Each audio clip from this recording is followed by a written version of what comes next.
நல்ல மழை மாதாஜிங்கெல்லாம். ஓகே. நீங்க எந்த ஊர் பக்கம் பிரபு? காஞ்சிபுரம். ஓ, இது கூட மழை போட்டுன்னு தான் இருக்கு, பட் அவ்வளவு ஜோரா இல்ல. காஞ்சிபுரம். வேலூர்ல அவ்வளவு ஜோரா இல்ல. நைட்டு 10 மணில இருந்து காலை 2 மணிக்குள்ள மகாபலிபுரத்தில் கிராஸ் ஆகுதான் மாதாஜி.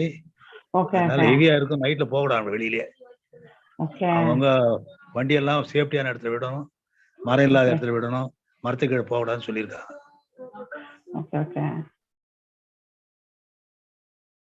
கார் வந்து சேஃப்டா, காரு வண்டி எல்லாம் வெளியே விடக்கூடாதுன்றீங்களா? நானும் எங்கேயாவது தேடி எங்கேயாவது ஒரு இடத்துல வைக்கணுமா எனக்கு தெரியல. இங்க அவ்வளவு இருக்காது இல்ல பிரபு? மெயினா கிராஸ் பண்ணும்போது இருக்குன்றான். கிராஸ் பண்ணும்போது 10ல இருந்து 2 மணி வரைக்கும் மகாபலிபுரம்னா நம்மளுக்கு எஃபெக்ட் இருக்கு. காஞ்சிபுரம் மூலியமா வந்துடும். ஆமா.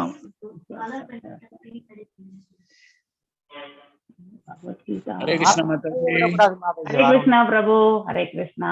ஒரு நிமிஷம், அதான் அது சேவ் பண்ணிட்டு இருக்கேன் டீடைல். பிளேலிஸ்டுக்காக தேடிட்டு இருக்கேன்.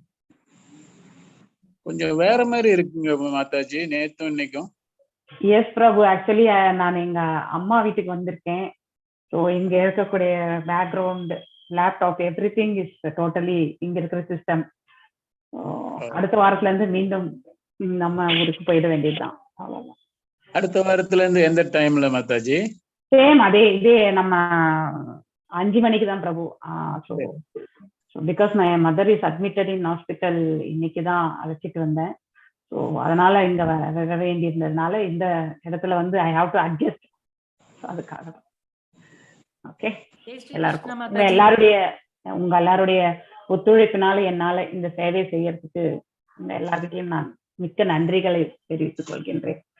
ஹரிபோல் மாதாஜி. ஹரிபோல். ஜெய் ஸ்ரீ கிருஷ்ணா மாதாஜி. ஹரே கிருஷ்ணா. ஹரே கிருஷ்ணா.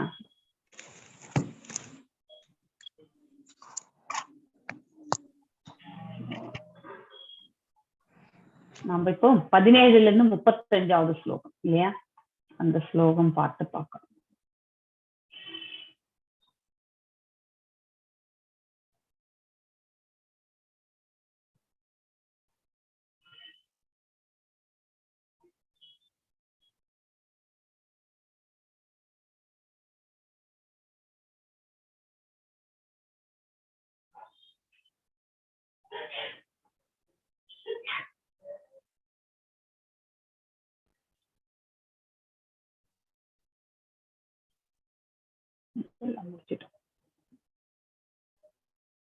உங்களுக்கு கிளியரா தெரியறதா? At least I want to get confirmation.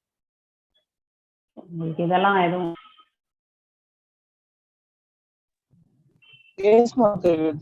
கிளியரா இருக்கு? Okay, thank you Prabhu. Thank you very much for confirmation. ஓம் நமோ பகவதே வாசுதேவாய. ஓம் நமோ பகவதே வாசுதேவாய. ஓம் நமோ பகவதே வாசுதேவாய. நாராயணம் நமஸ்கிருத்யம் நரம் சைவ நரோத்தமம் தேவீம் சரஸ்வதிம் வியாசம் ததோ ஜெயம் உதீரயேத். நஷ்டப்ராயேஷு பதரேஷு நித்யம் பாகவத சேவையாம் பகவத்ய உத்தம ஸ்லோகே பக்திர்பவதி நைஷ்டிகி. ஓம் அஜ்ஞானதிமிராந்தஸ்ய ஞானாஞ்சனய ஷலாக்கய சக்ஷுருன்மிலிதம் येन तस्मै श्रीगुरवे नमः. श्रीचैतन्यमनोभीष्टं स्थापितं येन भूतले स्वयं रूपा गदामाह्यं तदा स्वापदण्डिकम्. हे कृष्णा करुण सिन्धु दीनबन्धु जगत्पते गोपेशा गोपिका कान्त राध कान्त नमस्तुते. तप्त काञ्चन गौरांगी राधे वृन्दावनेश्वरी वृषभानुसुते देवी प्रणमामि हरिप्रिये. वाञ्छकल्पदारुभ्यश्च कृपसिन्धुभ्य एव च पतितनां पावनेभ्यो वैष्णवेभ्यो नमो नमः. जय श्री कृष्ण चैतन्य प्रभु नित्यानंद श्री अद्वैत गदाधर श्रीवासदि गौर भक्त वृंदा. हरे कृष्णा कृष्ण कृष्ण हरे हरे हरे राम राम राम हरे हरे. நாம இந்த செஷனை பிரபுபாத பிரணத்தியோட ஸ்டார்ட் பண்ணலாம். நமோ விஷ்ணு பாதாய கிருஷ்ண பிரச்சாய பூதலே श्रीमती भक्ति वेदांता स्वामी नामिने नमस्ते सरस्वती देवे गौरवाणी प्रचारिणे निर्विशेष शून्यवादे पाश्चात्य देशधारिणे जय श्री कृष्ण चैतन्य प्रभो नित्यानंद श्री अद्वैत गदाधर शिवासादि गौर भक्त वृंद हरे कृष्णा कृष्णा कृष्णा हरे हरे हरे राम राम राम हरे हरे हरे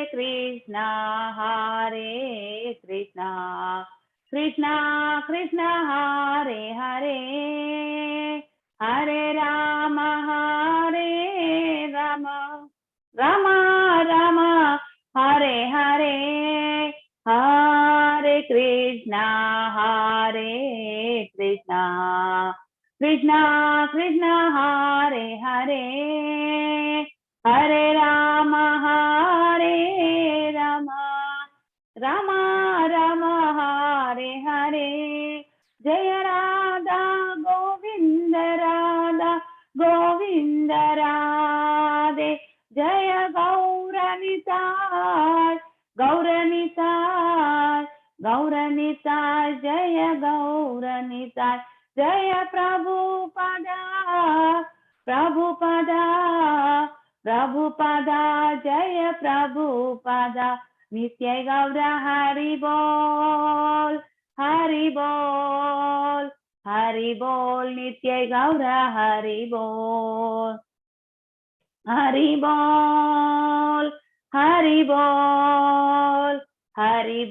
नित्य गौर हरि बोल எல்லாருக்கும் ஹரே கிருஷ்ணா.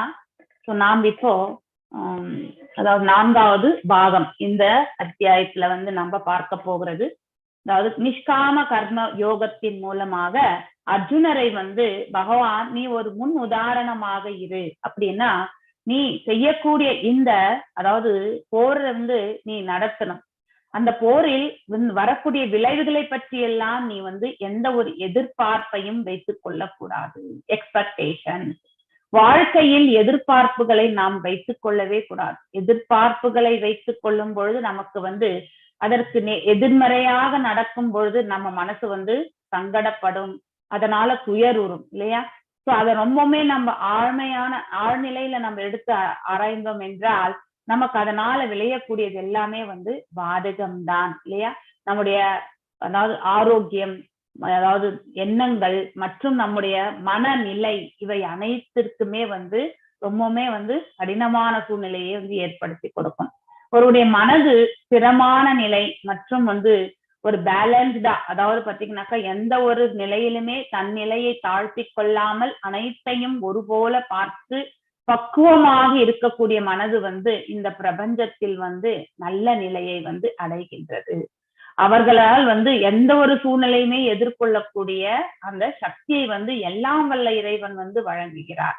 அத்தகைய மனதை பெறுமாறுதான் இந்த இடத்துல வந்து அர்ஜுனருக்கு வந்து பகவான் வந்து எடுத்துரைக்கின்றார். நீ எதை கண்டும் எதை பற்றியும் நீ வந்து ஆலோசிக்க தேவையே கிடையாது. இப்போ நீ வந்து ஒரு போர் வீரன்.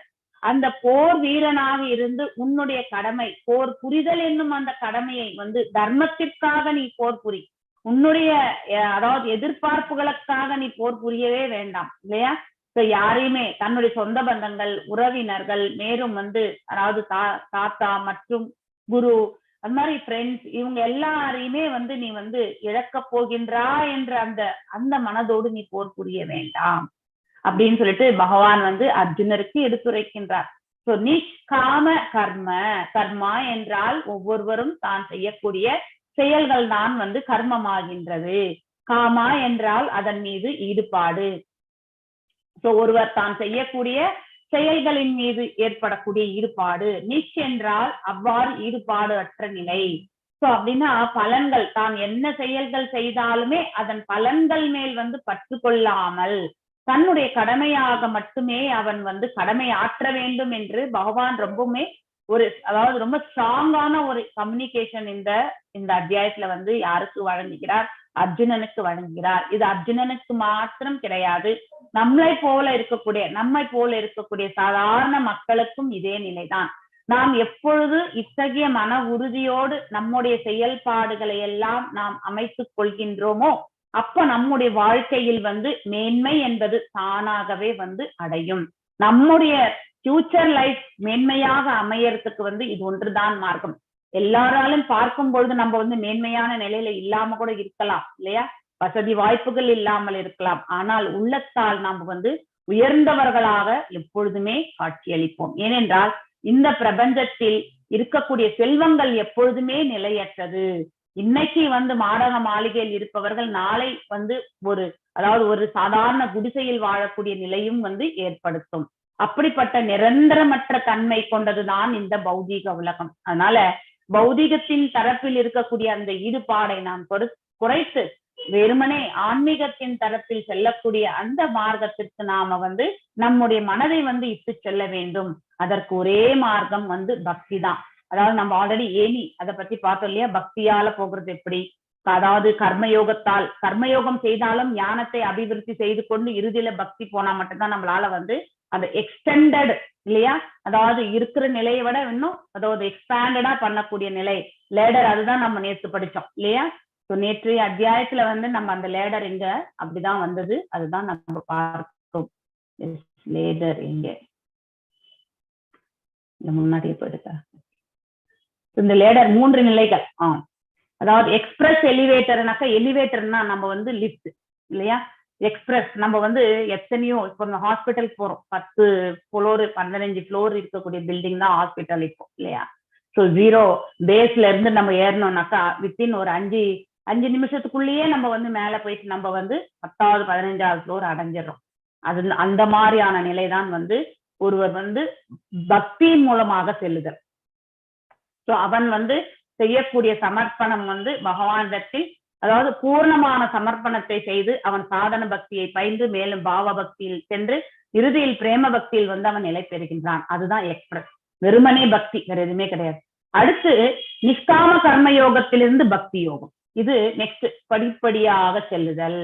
ஸோ நிஷ்காம கர்மயோகம் என்பது இப்ப நான் சொன்ன மாதிரி எந்த ஒரு பலனையும் எதிர்பார்க்காமல் அவரவர்களுடைய கடமைகளை செய்து மேலும் வந்து சாதன பக்தியை பயின்று அதனால பிரேம பக்தியை அடையிறதுதான் வந்து அதாவது ப்ரோக்ரஸிவ்னாக்கா படிப்படியாக முன்னேறுதல்.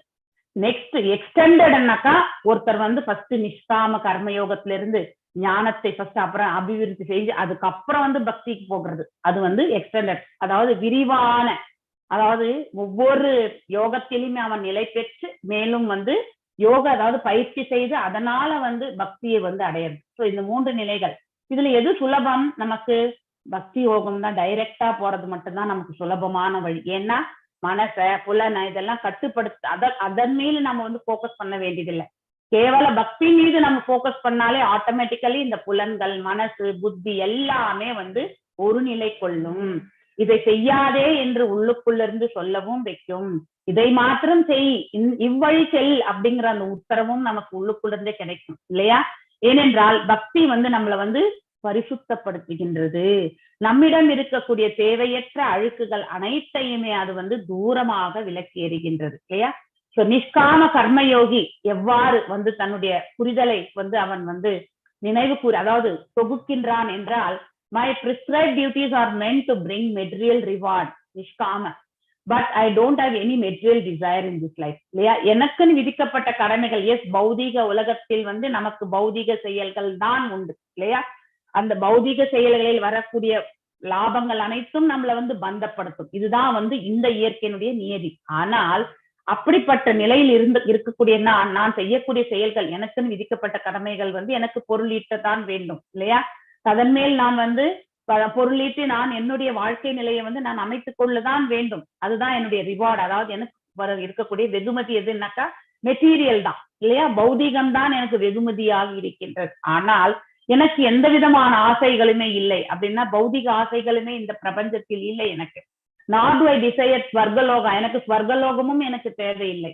ஸ்வர்கலோகத்திற்கு சென்றாலும் நாம திரும்பி ஏறணும், பிரம்மலோகத்திற்கு சென்றாலும் நாம மீண்டும் இந்த பிரபஞ்சத்திற்கு வர வேண்டும். வெறுமனே வைகுண்டம் சென்றால் மட்டும்தான் நம்மளால திரும்பி வரமாட்டோம் இல்லையா? எங்கே சென்றால் மீண்டும் திரும்பி வரமாட்டோமோ அந்த நிலையை பற்றி தான் நாம் எப்பவுமே யோசிக்கணும் இல்லையா?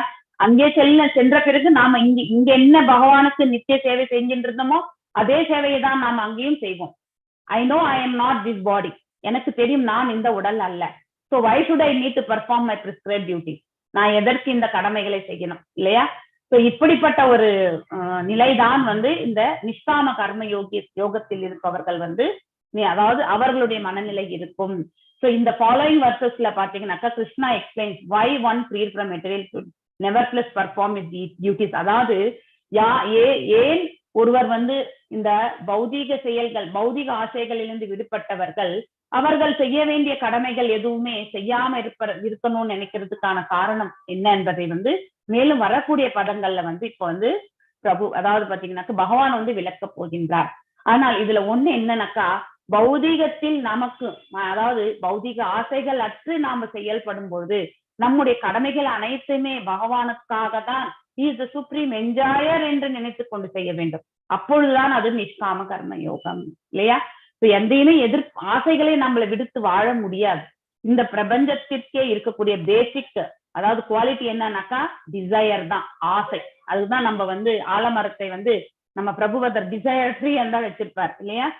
ஆலமரம் போன்று நம்ம அந்த விழுதுகள் வேர்கள் எவ்வளவு ஸ்ட்ராங்கா எத்தனையோ 1000 ஆண்டுகள் கூட ஒரு ஆலமரம் இருக்கின்றது. அப்படிப்பட்ட ஆசைகளை கொண்டவர்கள் தான் நம்ம மனிதர்கள் இல்லையா?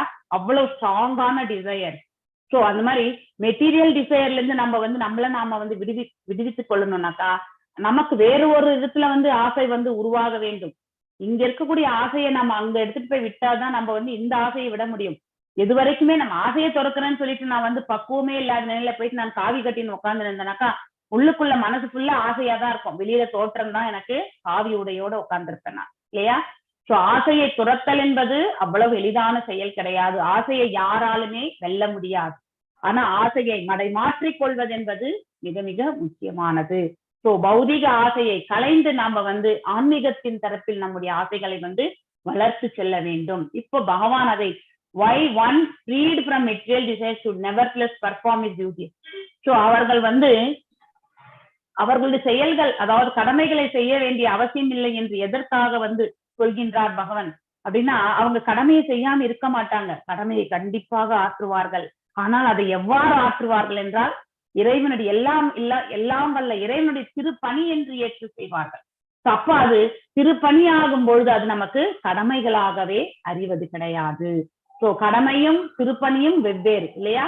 சோ நாம இப்போ எல்லாருமே உட்கார்ந்து கேட்டுட்டு இருக்கோம், இது நமக்கு திருப்பணின்னு நினைக்கிறோமா? கிடையாது. we are all doing our duty here.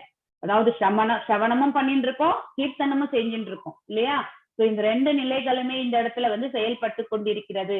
So சவனம் கீர்த்தனம் ஸ்மரணம், அதாவது அடுத்து அர்ச்சனம் வந்தனம் தாட்சியம் சாக்கியம், அது பாத சேவனம் இல்லையா? பாத சேவனம் ஆத்ம நிவேதனம். சோ பாத சேவனம் தாயார் செய்கின்றார் பகவானுக்கு, ஆத்ம நிவேதனம் பலி மகாராஜ் சாஷ்டாங்கமாக எல்லாவற்றையுமே கொடுத்துடுறாரு இல்லையா? அவர் 3 அடி நிலம் கேட்டார் இல்லையா? வாமனன் 2 அடிக்கு மட்டும்தான் அவரால் இடமே இருந்துச்சு. 3வது அடி இல்லாத எல்லாம் 14 லோகமும் போயாச்சு. அப்ப இருக்கிற 1 அடி எங்க? அவருடைய தலையே கொடுக்கிறார். அந்த தலையே கொடுக்கும் பொழுது வாமனராக இருப்பவர் அவரை கீழே, அதனால நீங்க பாத்தீங்கன்னா இந்த கீழ் உலகத்துல ஒரு இடத்துல இவர் இருப்பார், யாரு? நம்ம பலி மகாராஜா இருப்பார். ஓகே, அங்க பிரதான டேட்டி வாமனராக இருப்பார். So answer to Arjuna's argument destruction of, அதாவது 18 இருந்து 26வது ஸ்லோகம் வரைக்குமே இப்ப விளக்கங்கள் கொடுக்க போகின்றார் பகவான். யாருக்கு? அர்ஜுனருக்கு. அதாவது பேரழிவு என்பது ஏற்படும் பொழுது பிள்ளைகள் வருங்கால சந்ததியினர் மற்றும் பெண்களுக்கான பாதுகாப்பு இருப்பதில்லை.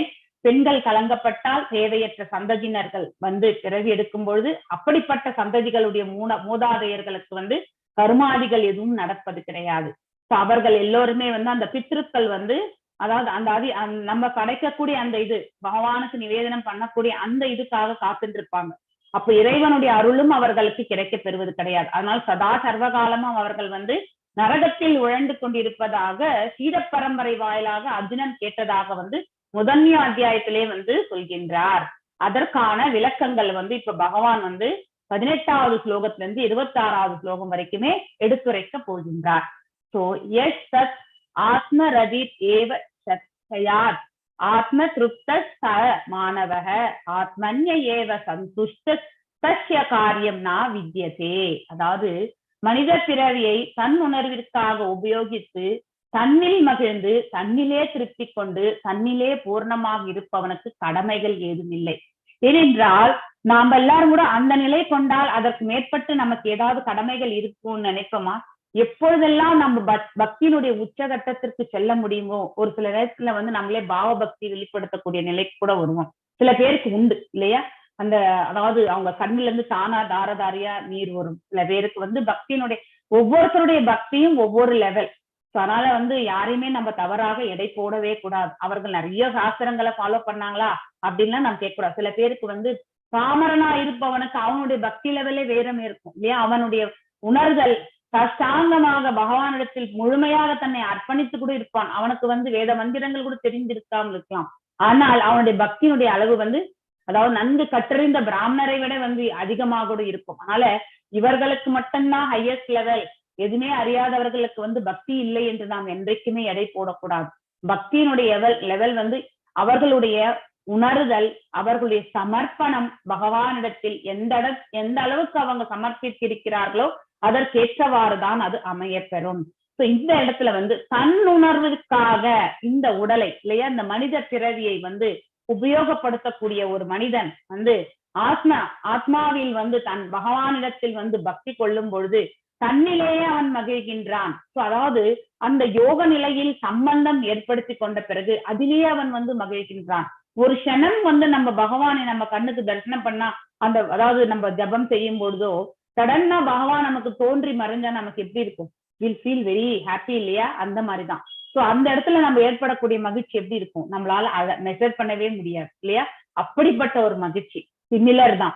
ஒரு யோகி இந்த மாதிரி தியான பயிற்சியில உட்கார்ந்து இருக்கும்போது தன்னுடைய ஹிருதயத்துல வந்து பாத்தீங்கன்னாக்கா 4 கைகளுடைய பரமாத்மாவை அவரால் வந்து நிலை பெற செய்தால் அதிலே அவருக்கு பேரானந்தம். ஏனென்றால் பகவானை வந்து தரிசிக்கக்கூடிய அந்த பாக்கியத்தை அந்த யோகி வந்து பெற்றிருக்கின்றான். மேலும் அவ்வாறு பெற்றதின் பயனாக அவனுக்கு வாழ்க்கையில் அதற்கு மேற்பட்ட திருப்தி வேற எதுவுமே கிடையாது. செல்ஃப் சாட்டிஸ்பாக்சன் இல்லையா, செல்ஃப் கண்டெய்ன்மெண்ட் கூட சொல்லலாம். நம்ம எல்லாருமே திருப்தி விடுறது நமக்கு எதை கொண்டுமே மாட மாளிகை இருந்தாதான் நமக்கு திருப்தி வருமா? சில பேருக்கு குடிசையிலே வந்து அவர்களுக்கு வந்து நிச்சயமான அந்த பக்தியில இருக்கும் பொழுது அவர்களுடைய பூஜைகள் மேலும் வந்து பிரசாதம் இதுலயே அவர்கள் திருப்தி கொள்வார்கள். அவர்களுக்கு மாட மாளிகை எதுவும் தேவையே கிடையாது. இன்ஃபேக்ட் யாருக்குமே இங்க மாட மாளிகை அவசியமே இல்லை. ஆனால் நாம தான் வந்து பௌதிகத்தில் வந்து லயித்து நம்முடைய அதாவது சேவைகளை எல்லாம் பெருக்கிக் கொண்டு பேராசைகளை வளர்த்து கொண்டு ஒருவருக்கு ஒருவர் விட்டு கொடுக்காம, ஒரு ஃபேமிலியிலே கூட 4 பேர் இருப்பாங்க, ஆனா அதுல ஒருத்தர் விட்டு கொடுத்தா அவர் வந்து இலிச்சவாயன்னு சொல்லிடுவாங்க இல்லையா, இன்னொருத்தர் வந்து அதை புடியா புடிச்சு வாங்கிடுவார். அவர் எதுவும் சாதிக்க போறது இல்லை, ஆனா அதனுடைய பலன் பிற்காலத்துலதான் தெரியும் இல்லையா. அதாவது இன்றைக்கு நமக்கு ஏதாவது ஒண்ணு அதிகமாக வரும் பொழுது நாளைக்கு எந்த குவான்டிட்டி நம்ம அதிகமா வாங்கியிருக்கிறோமோ அந்த குவான்டிட்டியை வந்து நம்ம கிட்ட இழக்கிற வரைக்குமே நமக்கு வந்து ப்ராப்ளம் தான் வரும். அதனாலதான் எப்பவுமே நமக்கு கிடைக்க பெறக்கூடிய ஒன்றே நமக்கு போதும் என்ற மனசை நாம வளர்த்து கொள்ள வேண்டும். அதிகமாக யாருடைய பங்கையும் நாம எதிர்பார்க்க கூடாது. சில பேர் விட்டு கொடுத்துருப்பாங்க. சோ அந்த விட்டு கொடுத்த பாகம் வந்து எப்படி இருக்கும்? நமக்கு விட்டு கொடுத்தாங்க, அவங்க ஏமாந்துட்டாங்கன்னு நம்ம நினைப்போம். ஆனா உண்மையிலே அவங்க ஏமாந்திருந்தாலுமே அவர்களுடைய பாகத்தை நாம வந்து அபகரித்திருக்கின்றோம் என்று அர்த்தம் இல்லையா. சோ அது தவறு. சோ அவ்வாறு வரக்கூடியதுனால நமக்கு வந்து சங்கடங்கள் தான் வரும். சோ அதனால எதையுமே வந்து நமக்கு என்ன தேவையோ அது மட்டும்தான் நம்ம வந்து பண்ணிக்கணும். நமக்கு என்ன பாகமோ அது மட்டும்தான் நம்ம ஏத்துக்கணும். ஃப்ரீயா வர்றதை வந்து நம்ம வந்து எப்பயுமே வந்து ஏத்துக்க கூடாது. அது ரொம்ப ரொம்ப வந்து அடுத்தவர்களுடைய பாகத்தை நாம் ஏற்றுக்கொள்ளும் பொழுது அதனால் வரக்கூடிய பலன்கள் அனைத்தும் நம்ம பக்கெட்ல தான் இருக்கு. அது நன்மையும் இருக்கலாம், தீமையும் இருக்கலாம் இல்லையா. அதனால you should never go for other people. அதாவது 6 விதமான அக்கிரமக்காரர்களை பற்றி நம்ம படிச்சோம் இல்லையா. அடுத்தவர்களுடைய நிலத்தையும் சேர்த்து அபகரிப்பவர்கள் வந்து ஒரு அதாவது அக்கிரமக்காரர் என்று சொல்லப்பட்டிருக்கின்றது. அது மாதிரி ஒருத்தருடைய ப்ராப்பர்ட்டிக்கு நாம என்னைக்குமே ஆசை கொள்ளக்கூடாது. நமக்கு என்ன இருக்கோ அதுல நாம திருப்தி கொள்ளக்கூடிய அந்த பக்குவத்தை நாம பெறணும். அதே மாதிரிதான் பகவான் நம்ம ஹிருதயத்துல வந்து எழுந்தரில் இருந்தால் அவரை காணும் பொழுது நாம தன்னிலேயே மகிழ்ச்சி ஒதுக்கின்றோம் இல்லையா. ஹிருதயத்தில் அவரை காணும் பொழுது இந்த ஆத்ம ரூபத்தில் இருக்கக்கூடிய இந்த மனிதன் வந்து அது அந்த அந்த அந்த ரூபத்தை காணும் போது, பரமாத்மா ரூபத்தை காணும் பொழுது தன்னிலேயே மகிழ்கின்றான், திருப்தியும் உருகின்றான். தன்னில் பூரணமான இருப்பவனுக்கு, அப்படிப்பட்டவனுக்கு வந்து அவன் பூர்ணத்துவத்தை அடைந்து விடுகின்றான். பூர்ணத்துவம் என்றால் அந்த ஆத்மா விடுதலை அடையக்கூடிய தன்மைக்கு செல்கின்றது.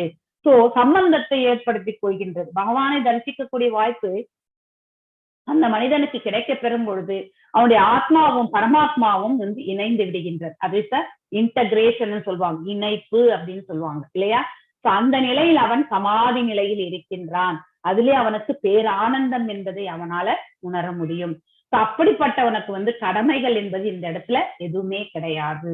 சோ ஏனென்றால் எல்லா இருமைகளிலிருந்து அவன் விலகி இருப்பான் இல்லையா? சோ எவ்ரிதிங், அவனுடைய பாவ புண்ணியங்கள் விலகி இருக்கும். மேலும் வந்து அதாவது அந்த இருப்புகள் எல்லாம் வந்து 0 ஆயிருக்கும். அவனுக்குன்னு கடமைகள் எதுவுமே அவனுக்கு இருக்காது. எல்லா கடமைகளையுமே அவன் வந்து நிறைவேற்றி இருப்பான். அதனாலதான் பக்குவ நிலைக்கே வர முடியும். ஒருவருடைய கடமைகள் அவர் நிறைவேற்றும் பொழுது அதனால் ஏற்படக்கூடிய எக்ஸ்பீரியன்ஸ் இல்லையா, அதனால் அவங்க வந்து பக்குவ நிலைக்கு செல்லக்கூடிய ஒரு ஏற்றத்தாழ்வுகள் ஏற்படும் பொழுது நம்ம எப்படி பேலன்ஸ் பண்றோம், ஒரு இழப்பு ஏற்படும் போது நம்ம எப்படி பக்குவத்துக்கு வரோம், இது எல்லாமே வந்து நாம நன்னா புரிஞ்சுக்கணும். ஸோ ஒருவரை வந்து வாழ்நிலையில வந்து பக்குவம் அடைய செய்வது என்பது இந்த தன்னுணர்வு பாதை தான். ஸோ தான் அனைத்தையுமே வந்து பகவானுக்காக நினைத்து கொண்டு செய்ய ஆரம்பிக்கும் பொழுது இப்படிப்பட்ட பக்குவ நிலை வந்து நம்ம அடைய பெறுகின்றோம். ஸோ தன்னில் பூரணமாக இருப்பவனுக்கு கடமைகள் என்பது எதுவுமே கிடையாது. ஸோ அதாவது அவருடைய கடமைகள் அனைத்துமே வந்து தெய்வீகமான கடமைகளாக மாறிவிடும், தெய்வீகம் பொருந்திய பகவானுடைய கடமைகளாக மாறிவிடும். ஸோ அப்ப அது வந்து பக்தி செயலாக மாறிவிடும். அதனால பக்தி என்பது கடமை அல்ல, பக்தி என்பது நாம செய்ய வேண்டிய, அதாவது பகவானுக்கு நாம செய்ய வேண்டிய கைங்கரியம். It is the highest priority task இந்த பிரபஞ்சத்தில் எல்லா உயிர் வாழிகளுக்குமே. ஆனா அந்த முக்கியத்துவத்தை நாம யாருமே வந்து உணர்வது கிடையாது. நைவ தஸ்ய கிருதோ நர்த்தோ நா கிருதே நேஹே கஷ்டன நா சாஷ்ய சர்வ பூதேஷு கஷ்டித் அர்த்த வயப்பிராஷய.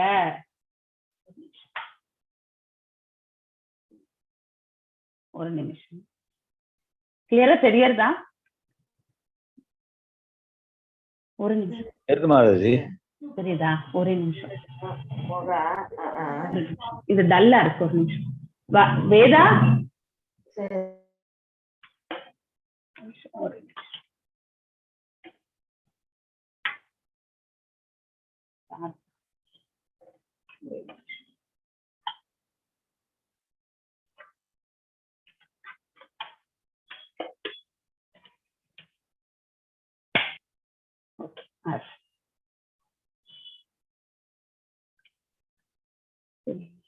ஒரே நிமிடம்.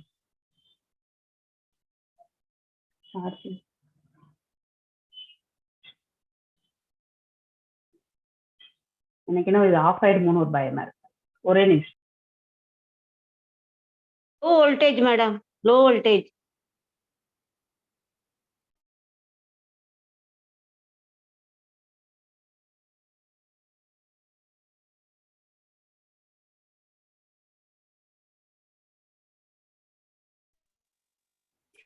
கிளியரா இருக்கு மாதாஜி, இங்க ஒன்னும் ப்ராப்ளம் இல்ல, கிளியரா தெரியுது.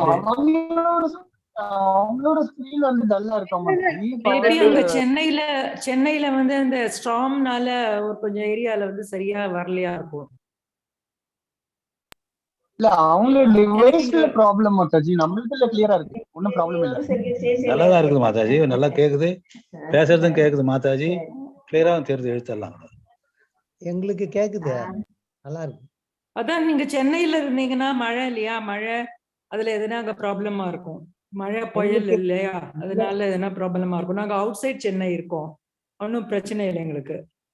எங்களுக்கு கரெக்டா இருக்கு, நல்லா கிளியரா இருக்கு, ஸ்லைடும் கிளியரா இருக்கு. ஹரே கிருஷ்ணா. சாரி, ஆக்சுவலி அது சார்ஜிங் கம்மியா இருக்கு, அதனாலதான் அப்படி இருக்கு. என்னுடைய தம்பி பையன் வருவான், அதுக்குள்ள லேட்டஸ்ட் 20% இருக்கு, அதுக்குள்ள வந்துடும். இல்ல மாதாஜி, கிளியரா இருக்கு. Okay sir.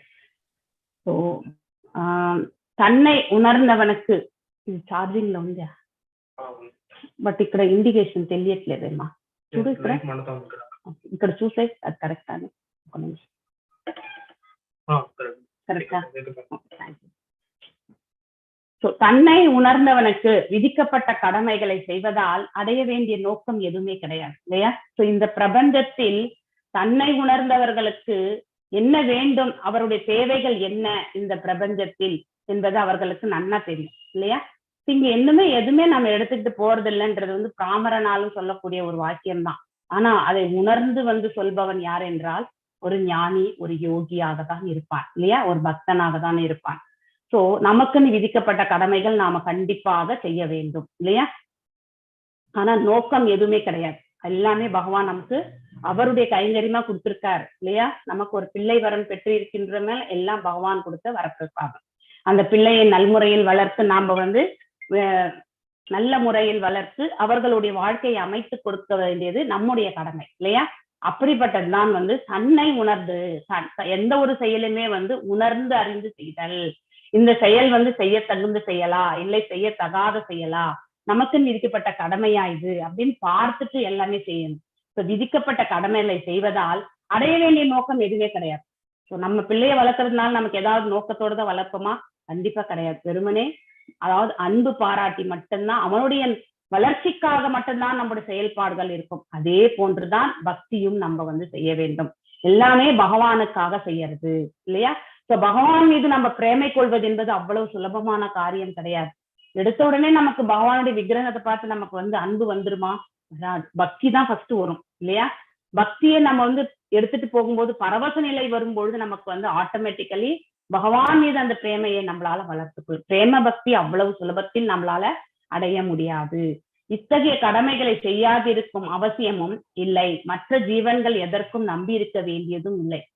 நாம யாரை நம்பி இருக்க வேண்டும்? எல்லாம் வல்ல இறைவனை ஒருவரை மட்டும் நம்பி இருந்தா போறோம். நமக்கு எங்க எப்படி எந்த சுச்சுவேஷன்ல வந்து நமக்கு வந்து சகாயம் கொடுக்கணும்ன்றது அவரே டிசைட் பண்ணிருப்பார் இல்லையா? நமக்கு சங்கடமே கொடுத்திருந்தாலும் அந்த சங்கடத்தை வந்து நம்மளால தாங்கிக் கொள்ளக்கூடிய அந்த சக்தியையும் அவர்தான் வழங்குவார். அதனால நம்ம அதை பற்றி சங்கடமாவே எடுத்துக்கொள்ள கூடாது. இதெல்லாம் பகவான் நமக்கு கொடுத்திருக்கிறது. இந்த சமயத்துல நம்முடைய கர்ம பலன் நம்ம வந்து செய்து முடிச்சுட்டு தான் போனோம் இல்லையா? ஆனா அதெல்லாம் பேலன்ஸ் பண்றதுக்கு நமக்கு ஒரு சக்தி கொடுப்பார் அவர் வந்து இல்லையா? சோ நம் முந்தைய ஜென்மத்தினுடைய கர்ம பலன் எல்லாம் நாம் தான் செய்தோம். அதனுடைய பலன்களை தான் நாம் இங்க அனுபவிக்கின்றோம். ஆனா பகவானுடைய கருணை இருந்தால் அதை வந்து நம்ம ஈஸியா வந்து பேலன்ஸ் பண்ணிட்டு போக முடியும் இல்லையா? இருக்கும் பொழுது ஹரிதாஸ் தாகூர் வந்து ரொம்பவுமே அதாவது உடல் வந்து உடல் நலம் இல்லாமல் இருந்தார். அவரை வந்து தூக்கவே முடியாது. அதாவது அவருடைய உடல் பாடி கூட வந்து ஸ்மெல் அடிக்கக்கூடிய அந்த நிலைக்கு இருந்தாராம். அவர் வந்து நாமாச்சாரியா என்று பெயர் அவர் இல்லையா? ஒரு நாளைக்கு 3 லட்சம் முறை வந்து நாமங்களை ஜெபித்தவர். அப்படிப்பட்டவர். ஒரு ஜென்ம கர்மங்கள் வந்து பகவானுடைய கருணையால் கண்டிப்பாகும். ஆனா சைத்தன்ய மகாபிரபு அப்படியே தூக்கிட்டு போயிட்டு அந்த சமுத்திரத்தில் இப்ப கூட வந்து நம்ம வந்து பூரி ஜெகநாத்துக்கு போனா அந்த சமுத்திரத்தில் நம்ம வந்து ஒரு ஸ்நானம் செய்துட்டு வரணும் அப்படின்னு சொல்லுவாங்க. ஏன்னா நமக்கு என்ன பாவங்கள் நம்ம முந்தைய ஜென்மத்தில் நம்ம அறியாம எவ்வளவோ பாவங்கள் நம்ம செய்திருக்கோம் இல்லையா? அந்த பாவங்களிலிருந்து விமோசனம். ஏனென்றால் அங்கே வந்து ஹரிதாஸ் தாகூரை வந்து நம்ம சைத்தன்ய மகாபிரபு வந்து அது ஸ்நானம், அவர் மரணித்த பிறகு அங்கே ஸ்நானம் செய்ததாக சொல்லப்படுகின்றது. சோ அந்த மாதிரி சமாதி செய்யறதுக்கு முன்னாடி அந்த நிலை. சைத்தன்ய மகாபிரபு வந்து சிறியவர், ஹரிதாஸ் தாகூர் வந்து அதாவது வயதில் வந்து முதிர்ந்தவர்.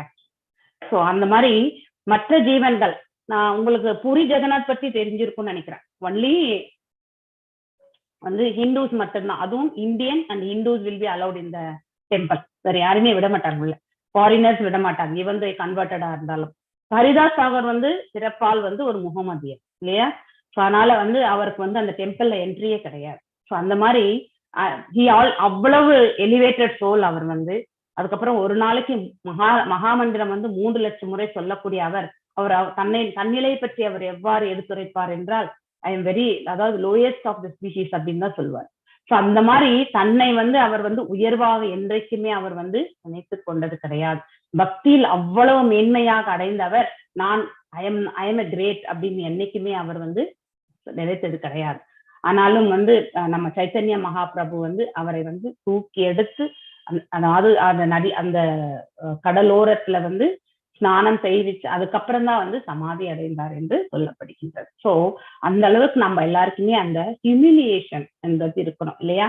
சோ நம்ம சகிப்புத்தன்மை என்பது ரொம்ப ரொம்ப, நம்மள யாராவது ஒரு வார்த்தை சொல்லிட்டு அந்த பக்கமே நம்ம போக மாட்டோம் இல்லையா?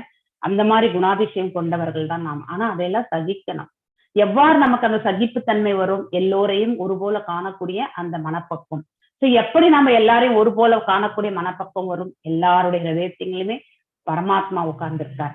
சோ பரமாத்மா இருக்கக்கூடிய அந்த உயிர்வாழி நமக்கு வந்து நண்பனாகவும் இருக்கலாம், விரோதியாகவும் இருக்கலாம். ஆனால் அவருடைய ஹிருதயத்திலுமே பரமாத்மா தானே உட்கார்ந்திருக்கார். அப்படிங்கறத நாம் உணரும் பொழுது எல்லோரையுமே ஒரு போல காணக்கூடிய அந்த பக்குவ நிலை நமக்கு சாமானியமா வந்துவிடும். ஆனா அந்த உணர்தலை நாம வந்து ஏற்படுத்தி கொள்ள வேண்டும் இல்லையா? சோ மற்ற ஜீவன்களை எதற்கும் நம்பி இருக்க வேண்டியதும் இல்லை. ஏனென்றால் நாம வந்து நம்ப வேண்டியது ஒருத்தரை தான். யார்? எல்லாம் வல்ல இறைவனை மட்டும்தான் நாம வந்து நம்பி இருக்க வேண்டும். சோ இந்த இத்தகைய கடமைகளை செய்யாதிருக்க அவசியமும் இல்லை. கடமைகளாக வருவது கிடையாது. சோ அதாவது ஒரு தன்னை உணர்ந்த ஆத்மாவுக்கு எல்லா செயல்களிலும் அவர் ஈடுபட்டு கொண்டிருந்தாலும் உண்மையில் தான் எந்த செயலிலுமே ஈடுபடவில்லை என்று அவருடைய உணர்வு என்பது இருக்கும். ஏனென்றால் அனைத்தும் பகவத் கைங்கரியமாக அவர்கள் வந்து நினைத்து செயல்படுவார்கள். அதனுடைய பலன்களுக்கும் அவர் விழைய மாட்டார்கள். சோ ஒருவருடைய செயல்பாடுகள் வந்து எந்த ஒரு பலனையும் எதிர்பார்க்காமல் செய்யும் பொழுது கண்டிப்பாக அதுதான் உத்தமமான ஒரு கர்மமாக அமைகின்றது. அதனாலதான் அவர்களுக்கு அது கடமையாகும் அது அறிவது கிடையாது. மேலும் வந்து அந்த பலன்களை அவர்கள் எதிர்பார்த்ததால் வந்து அவங்க அந்த பந்தப்படுவதும் கிடையாது. சோ நமக்கு கர்ம பந்தனமே ஏற்படாத பொழுது நம்ம வந்து விடுதலைக்கான மார்க்கத்தில் நம்ம வந்து சுலபமாக தேர்ந்தெடுக்க முடியும் இல்லையா? அந்த மார்க்கத்தில் வந்து பகவான் நம்மளை வந்து இட்டு செல்வார். சோ ரொம்ப சூழ்நிலை, அதாவது ஒரு ஒரு பக்தன் வந்து எவ்வளவு கடினமான சூழ்நிலையை வந்து பகவான் வந்து கொடுக்கிறார் என்றால் அவருடைய இருப்பை வந்து கலைந்து அவர் இந்த பிரபஞ்சத்தில் வந்து ஒரு முன் உதாரணமாக அவரை வந்து நிறுத்துவதற்காக தான் பகவான் வந்து அத்தகைய செயலை கொடுப்பார். நிறைய சோதனைகள் கிடைக்கும். நம்ம பிரபுபாதருக்கு கூட அதே சோதனைகள் தான் இல்லையா?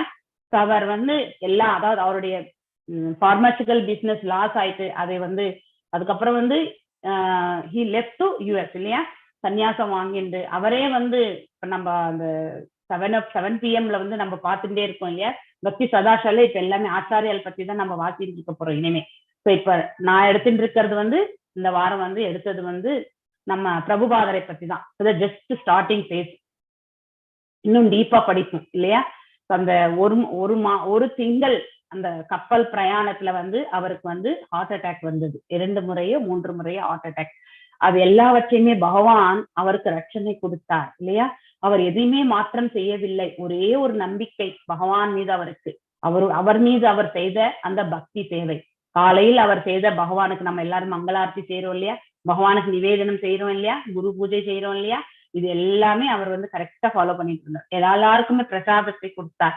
சோ அந்த மாதிரி நிலையில கூட வந்து பகவான் வந்து பிரபுபாதருக்கு வந்து துணையாகத்தான் இருந்தார். எல்லாவற்றிற்கும் ஒரு நோக்கம். தன்னிடத்தில் எல்லாவற்றையுமே இழந்த பிறகுதான் அவர் வந்து முழுமையாக அந்த பக்தியில வந்து இந்த கைங்கரியத்துல வந்து ஈடுபட முடிஞ்சது இல்லையா?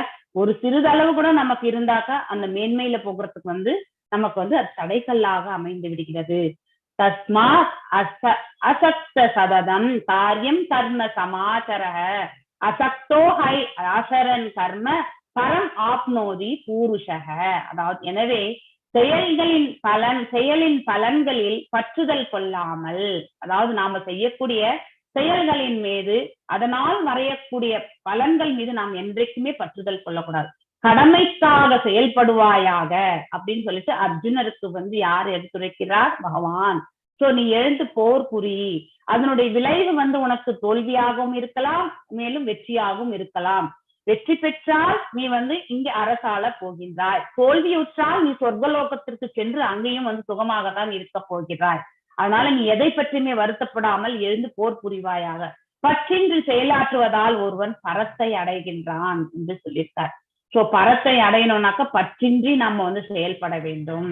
சோ பலன்கள் மீது பற்று கொண்டு நாம் செயல்பட்டால் நாம பந்தப்படுகின்றோம். பந்தப்பட்டால் நாம மீண்டும் மீண்டும் பிறவி எடுக்க வேண்டிய அந்த நிலைக்கு வந்து நாம தள்ளப்படுகின்றோம். கர்மனை சம்சித்திம் ஆசிதா ஜனகாதய லோக சங்கஹரம் ஏவாபி சம்பஸ்யன் கர்த்தும் அர்ஹசி. அதாவது ஜனகர் முதலான, அதாவது அந்த காலத்துல எல்லாருமே வந்து அரசர்கள் வந்து யோக நிலையில் இருந்த அரசர்கள்.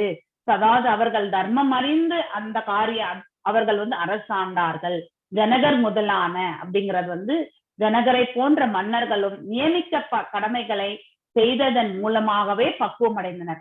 சோ ஒருவருக்கு வந்து பக்குவம் வரணும்னா அவரவர்களுடைய கடமைகளை செய்வதாலே அவர்கள் பக்குவம் அடைகிறார்கள். எவ்வாறு செயலாற்ற வேண்டும்? எந்த பலனையும் எதிர்பார்க்காமல் செயலாற்ற வேண்டும்.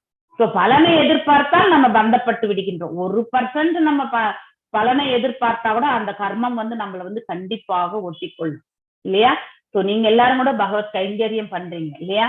அப்படி இருக்கும்போது அந்த கைங்கரியத்துல வந்து வெறுமனே பக்தி மட்டுமே மனதில் நினைத்துக் கொண்டு நீங்கள் செய்தீர்கள் என்றால் உங்களுடைய வாழ்க்கையில் பூர்ணத்துவத்தை நீங்க அடைய முடியும். எனவே பொதுமக்களுக்கு அறிவூட்டுவதற்காவது நாம் எல்லாரும் முன் உதாரணமாக இருக்கணும்ட்டு இப்ப வந்து நம்ம பகவான் வந்து சொல்கின்றார் அர்ஜுனருக்கு. மேலும் வந்து அவர் எடுத்துரைக்க போகின்றார். அவர் செயலாற்ற வேண்டிய அவசியமே கிடையாது. பகவான் எல்லா இடங்களிலுமே செயலாற்றி கொண்டுதான் இருக்கின்றார். பார்க்கடலில் சயனித்தும் இருக்கின்றார் இல்லையா? சோ அதாவது எல்லா செயல்களிலுமே அவர் வந்து செயலாற்றி கொண்டிருந்தாலும் உண்மையில் எந்த செயலிலும் தான் செயலாற்றி கொண்டிருப்பதாக அவர் எங்கேயும் எடுத்துரைக்கவில்லை இல்லையா? மேலும் ஏனென்றால் அவருக்கு இந்த பிரபஞ்சத்தில் அவருக்கு எதுவுமே தேவையே கிடையாது. பலன்களுக்கு அவர் விழையவும் இல்லை. எப்போ நாம பலன்களுக்கு விழைகின்றோமோ அப்ப நாம பந்தப்படுகின்றோம். அதனால வரக்கூடிய பாவ புண்ணியங்கள் எல்லாம் நம்ம அக்கௌண்ட்டுக்கு வந்து சேரும். பலன்களை எதிர்பார்க்காமல் நம்முடைய செயல்களை செய்தோம் என்றால் நாம வந்து பூர்ணத்துவத்தை பெறுகின்றோம். சோ உன்னுடைய கடமையை செய்தாக வேண்டும். அதாவது அடுத்தவர்களுக்காவது நம்ம ஒரு முன் உதாரணமாக இருக்கிறதுக்காவது நீ வந்து செயலாற்ற வேண்டும் என்று பகவான் வந்து அர்ஜுனருக்கு வந்து எடுத்துரைக்கின்றார். சோ எத் எத் ஆசதி சேஷ்டஸ் தத் தத் ஏவே தரோ ஜனஹ தயத் பிரமாணம் குருதே லோகஸ்தத் அனுவர்த்ததே. அதாவது ஒரு பெரிய மனிதன் வந்து எந்த ஓமையை வந்து அமைத்து கொடுக்கின்றானோ அதையே தான் வந்து நம்ம பின்னாடி வரவங்க எல்லாருமே ஃபாலோ பண்றோம் இல்லையா? ஒரு யோகி, ஒரு ஞானி, ஒரு குரு, ஒரு ஆச்சாரியா வந்து அவர் எதை வந்து ஓமையாக அமைத்து கொடுத்து, இப்ப நம்ம பிரபுபாதர் 16 rounds go back to God ஹெட்க்கு வந்து சொல்லியிருக்கார். 4 ரெகுலேஷன்ஸ் ஃபாலோ பண்றியா? நீ ஸ்ரத்தையோட பகவான் பக்தி கொண்டு 16 ரவுண்டு வந்து ஜபம் பண்றியா? கண்டிப்பாக நீ வந்து மேலுலகம், அதாவது வைகுண்டம் கோலோகத்திற்கு சென்றதுக்கு உனக்கு உத்தரவாதம் சொல்லிட்டு பேசுறார்.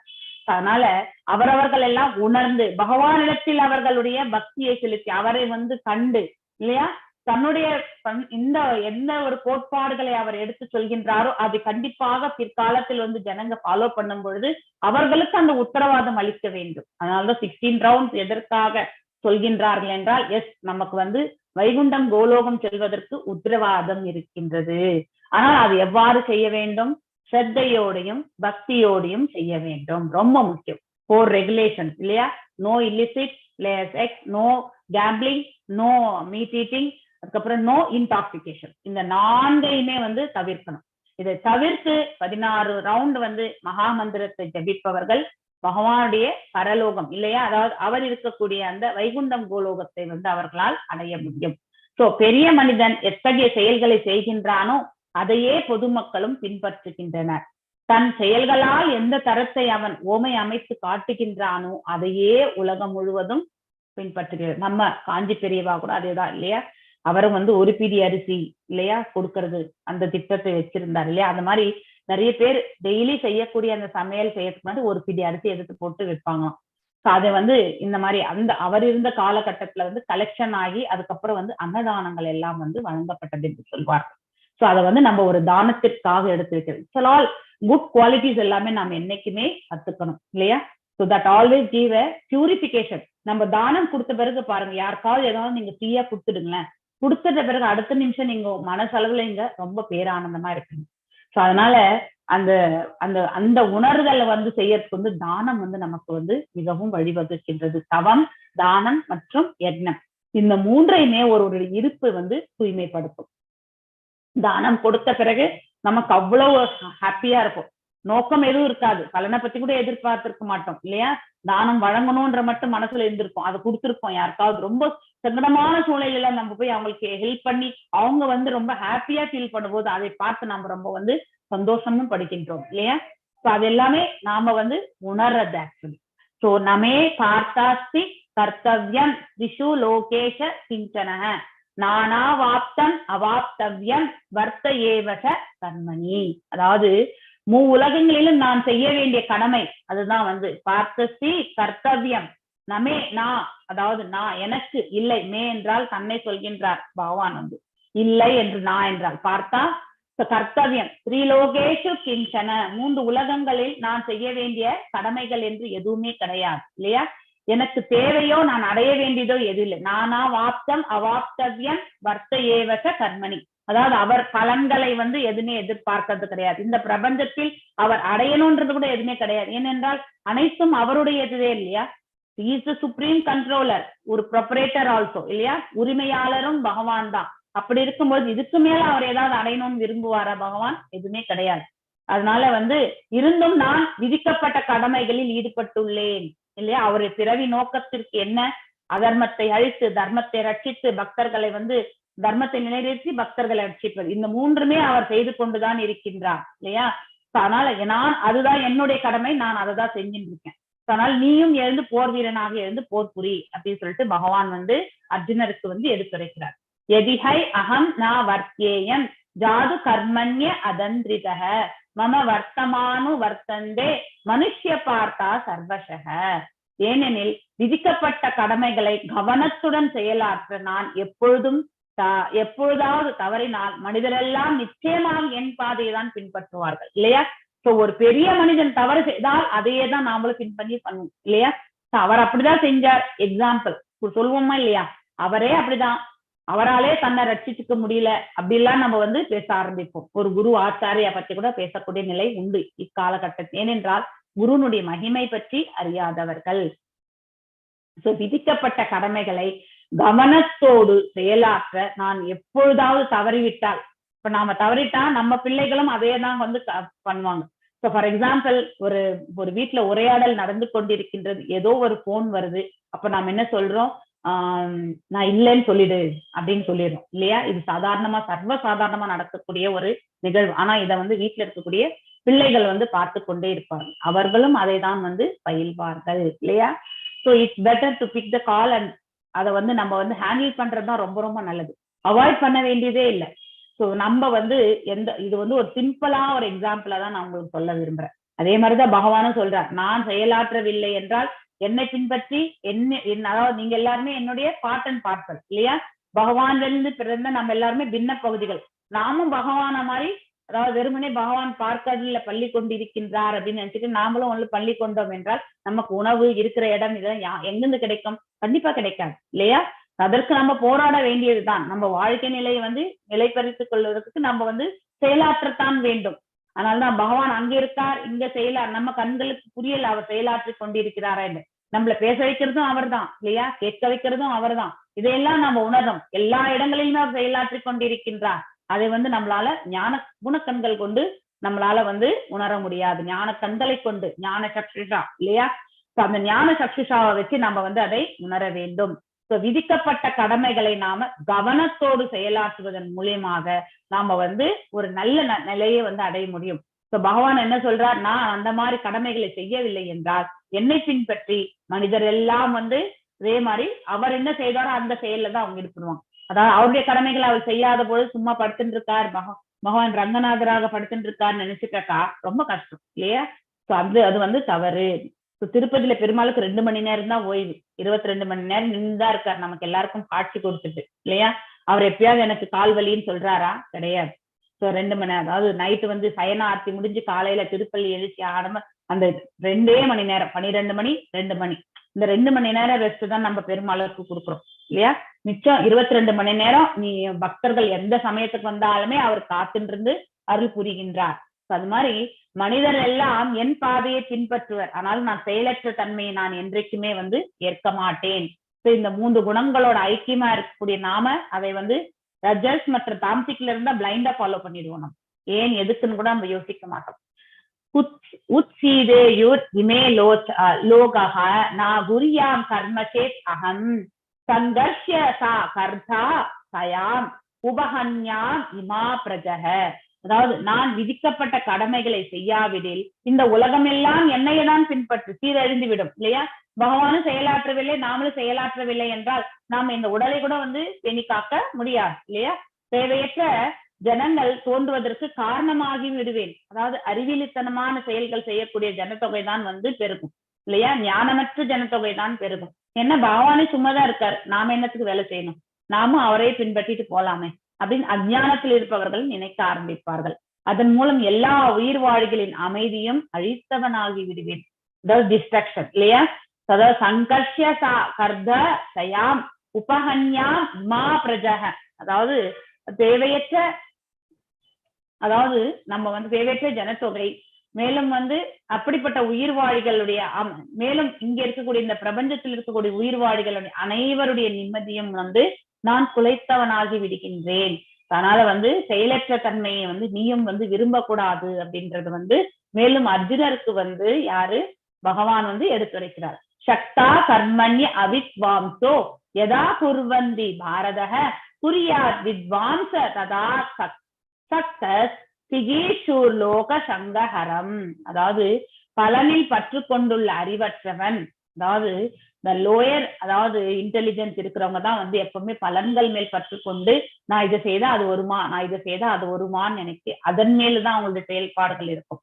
தனது கடமையை செய்வதை போலவே அறிஞரும் கடமையை செயலாற்றலாம். ஆனால் பற்றுதல் ஏதுமின்றி பொதுமக்களை சரியான பாதையில் வழி நடத்துவதற்காகவே அது செய்யப்படுகின்றது இல்லையா? அதாவது ஒரு யோகி, ஒரு ஞானி, மேலும் வந்து ஒரு ஆச்சாரியார், குரு எந்த ஒரு நிலையில இருந்தாலுமே அவர்கள் வந்து செய்யக்கூடிய செயல்களில் வந்து எந்த ஒரு பற்றுதலையும் பலன்கள் மேல் பற்றற்று அதை ஒரு கடமையாக அவர்கள் செயலாற்றும் போது அவர்களை பின்பற்றுபவர்களும் அதே மனநிலையோடு தான் அனைத்து செயல்களையுமே செய்வார்கள். அதனால பொதுமக்களை வந்து அப்படிப்பட்ட நல் பாதையில் தான் ஒரு யோகி, ஒரு ஆச்சாரியா, ஒரு குரு வந்து நடத்தி செல்ல வேண்டும். குருக்கே வந்து நிறைய ஆசையா இருந்தா அது போலி குருக்கள் எல்லாம் இப்படிதான் இல்லையா? அவர்களுடைய ஆசைகள், சொத்துக்கள் அந்த மாதிரி நிலைக்கு செல்லும் பொழுது ஆட்டோமேட்டிக்கலி எல்லாமே ப்ராப்ளம். அது கடைசி வரைக்கும் நிலைப்பதும் கிடையாது. அதனால பொருள் மீது ஆசை எழுந்து வளர்த்து கொள்ளக்கூடாது. ஒரு யோகி, ஞானி, ஒரு குரு, ஆச்சரிய ஸ்தானத்தில் இருப்பவர்கள் வந்து பொருள்கள் மீது அவர்கள் பற்றுதல் கொள்ளக்கூடாது. அதை துறந்திருந்தால் வழியே அவர்கள் யோகி ஆக முடியாது இல்லையா? சோ அதனாலதான் அவங்களுடைய அக்கௌண்ட் பேலன்ஸ் எல்லாமே 0 தான் இருக்கும்.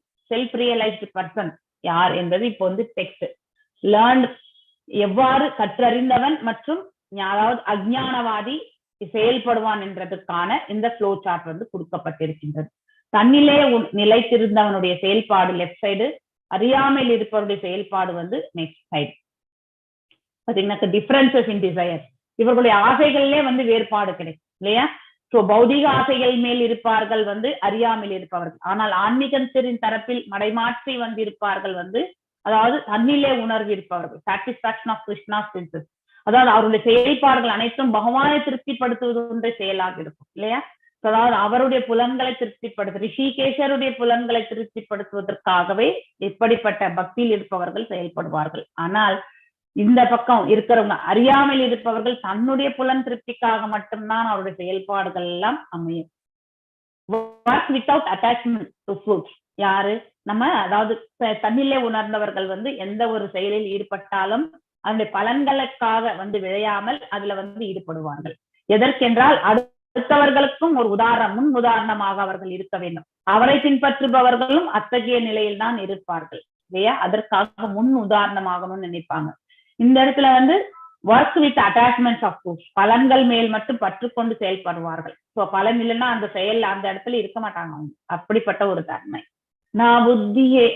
புத்தி வேதம் ஜனத்யேத் அஜ்ஞானாம் கர்ம சங்கினாம் ஜோயேஷ சர்வ கர்மாணி வித்வான் யுக்த சமாசரன். அதாவது விதிக்கப்பட்ட கடமைகளின் பலன்களில் பற்றுக்கொண்டுள்ள அறிவற்றவர்களின் மனதை அறிஞர்கள் குழப்பக்கூடாது. ஸோ ஒருவேளை வந்து ஒரு யோகி, ஒரு ஞானி, ஒரு குரு, ஆச்சாரியா தன்னிடம் இருக்கக்கூடிய ஒரு குரு அதாவது சிஷ்யர்கள் வந்து ஒவ்வொருத்தரும் ஒரு மாதிரி இருப்பாங்க இல்லையா?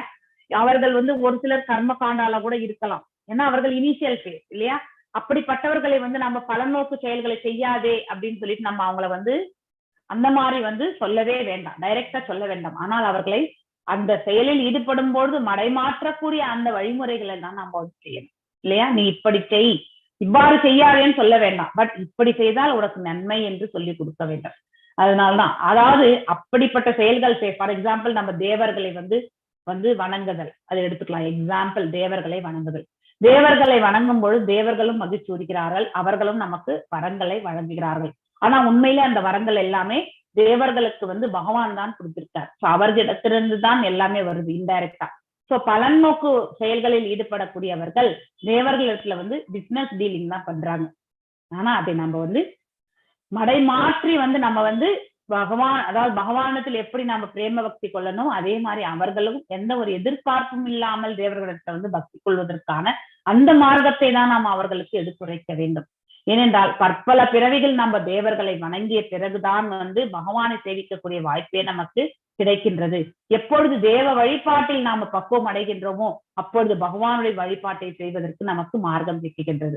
அவ்வாறு அவர்கள் வந்து அந்த கர்மகாண்டாலையும் செய்யலனாக்கா அதுக்கப்புறம் அவங்க வந்து கீழே போகக்கூடிய நிலைக்கு தள்ள விடும். நீங்க அதை செய்யாதுன்னு சொன்னீங்கன்னாக்கா ஓகே, கடவுளே நம்ம கும்பிட வேணாம், எதிர்பார்ப்பு இல்லாம என்னால் செய்ய முடியாதுன்னு நினைக்கக்கூடியவங்களை வந்து நம்ம ஒரே நாள்ல மாற்ற முடியுமா? கண்டிப்பா முடியாது. அவர்களை அந்த பாதையிலே இட்டு சென்று நாம மடைமாற்ற வேண்டும். அவ்வாறு செய்தால் அவர்களுக்கும் நல்வழி கிடைக்கும் இல்லையா. ஆனால் நீ இதை செய்யாதே அப்படின்னு நினைச்சிட்டு நம்ம சொன்னோம்னாக்கா அவங்க அதை கூட செய்ய மாட்டாங்க. அதையும் செய்யவில்லை என்றால் அவருடைய புண்ணிய பலன்கள் எல்லாம் குறைய ஆரம்பித்து மேலும் வந்து கீழ் உலகங்களுக்கு அவர்கள் வந்து தள்ளப்படுவார்கள். சோ அவர்களுடைய கோ பேக் டு காட் ஹெட்ல வந்து பிளாக்கேஜ் ஆயிடும். அதனால்தான் ஒரு குரு வந்து கிரிட்டிசைஸ் பண்ண மாட்டாங்க. நீங்க எங்கேயாவது ஆத்தென்டிக் குரு கிட்ட நீங்க வந்து உங்களுடைய ரிலேஷன்ஷிப் இருந்திருந்தாலோ அந்த மாதிரி சோ முன்பே இதற்கு இஸ்கானுக்கு முன்னாடி நீங்க அதை ரீகலெக்ட் பண்ண போது உங்களால புரிஞ்சுக்க விதிக்கப்பட்ட கடமைகளின் பலன்களில் பற்று கொண்டுள்ள அறிவற்றவர்களின் மனதை அறிஞர்கள் குழப்பக்கூடாது. ஏன்னா இதுதான் ரைட், இது தப்புன்னு சொல்லிட்டு அவங்களுக்கு போய் நம்ம சொல்லக்கூடாது. ஏனென்றால் அவர்களுடைய ஏற்றுக்கொள்ளக்கூடிய பக்குவ நிலை அவர்களுக்கு கிடையாது. அதனால அவங்களை வந்து தவறான பாதைக்கு இட்டு சென்று விடும்.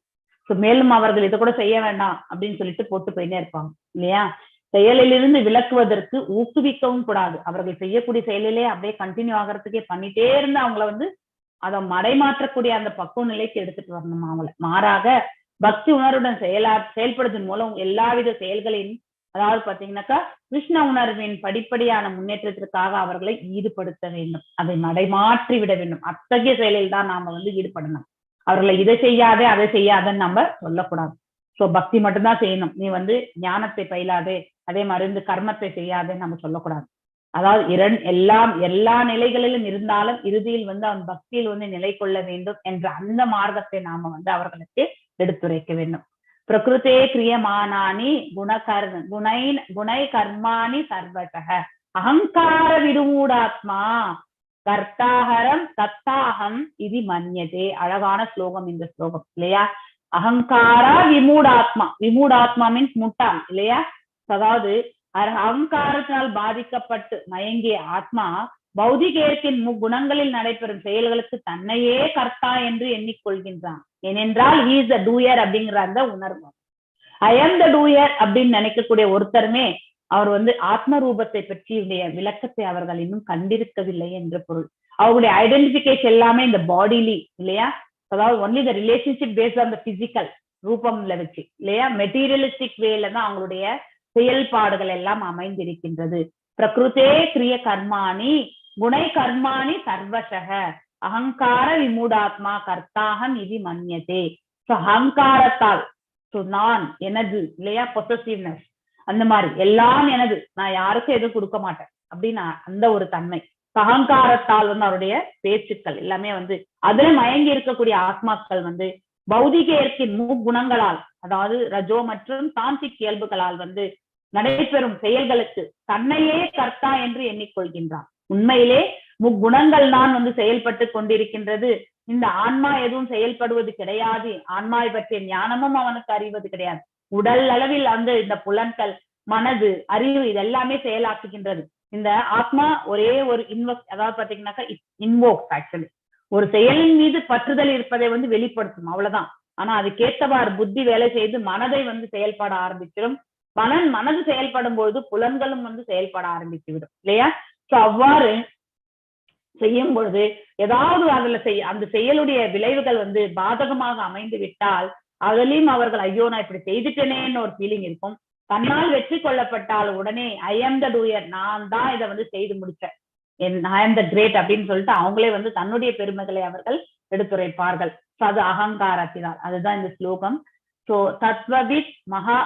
தத்வவித்து மகாபாகோ குணகர்ம விபாகயோ குணேஷு வர்த்தந்தே இது மத்வா ந சஜ்ஜதே. அதாவது பக்தியில் செயல்படுதல் மற்றும் பலநோக்கு செயல்படுதல் இவற்றின் வேறுபாட்டை நன்கு அறிந்திருப்பதால் பூர்ண உண்மையின் ஞானமுடையவன் பலன்களிலும் புலன் நுகர்ச்சிகளிலும் தன்னை ஈடுபடுத்திக் கொள்வதில்லை இல்லையா?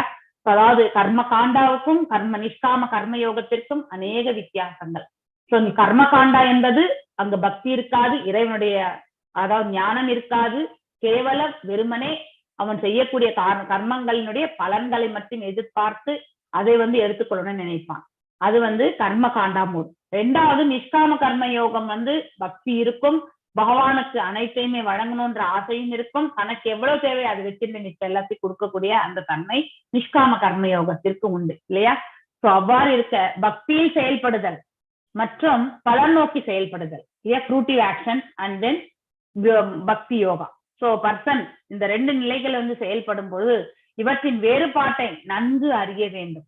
அதாவது பக்தியில செய்யும் பொழுது நமக்கு எந்த ப்ராப்ளம் கிடையாது, பாவ விளைவுகள் கிடையாது, அடுத்த ஜென்மம் கூட நமக்கு பகவான் வந்து இல்லாம செய்யக்கூடிய மார்க்கம் நமக்கு கிடைக்கப்படும். ஆனால் பலன்களை எதிர்பார்த்து செய்யும் பொழுது கர்ம பந்தனத்துக்கு ஆட்கொள்ளப்பட்டு மீண்டும் மீண்டும் இந்த பிரபஞ்சத்தில் நாம பிறவி எடுக்கின்றோம். பிரகிருதே குணை சம்மூதா சஜ்ஜந்தே குண கர்மசு தான் அக்ருதஷ்ட விதோ மந்தான்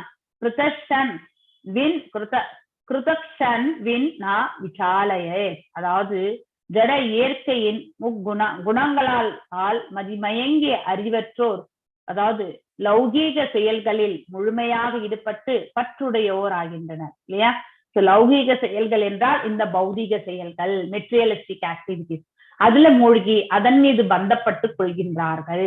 இந்த ஜட இயற்கையினுடைய குணங்களால் மதிமயங்கி இல்லையா?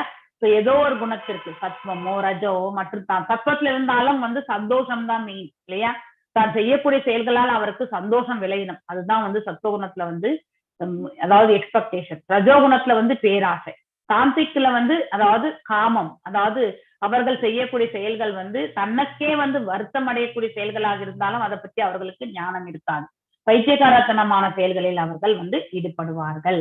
சோ இந்த இயற்கையினுடைய 3 குணங்களுக்கேற்றவாறு ஒருவர் செயல்படும் பொழுது அந்த கர்மத்திற்கு அவர்கள் பந்தப்படுகிறார்கள். யார் ஒருவர் இந்த 3 குணங்களுக்கு அப்பாற்பட்டு தன்னுடைய செயல்களை அமைத்துக் கொள்கிறார்களோ அவர்கள் வந்து இந்த பிரபஞ்சத்தில் வாழும் பொழுதே விடுதலை அடைந்த ஆத்மாக்களாக வாழ்கின்றனர்.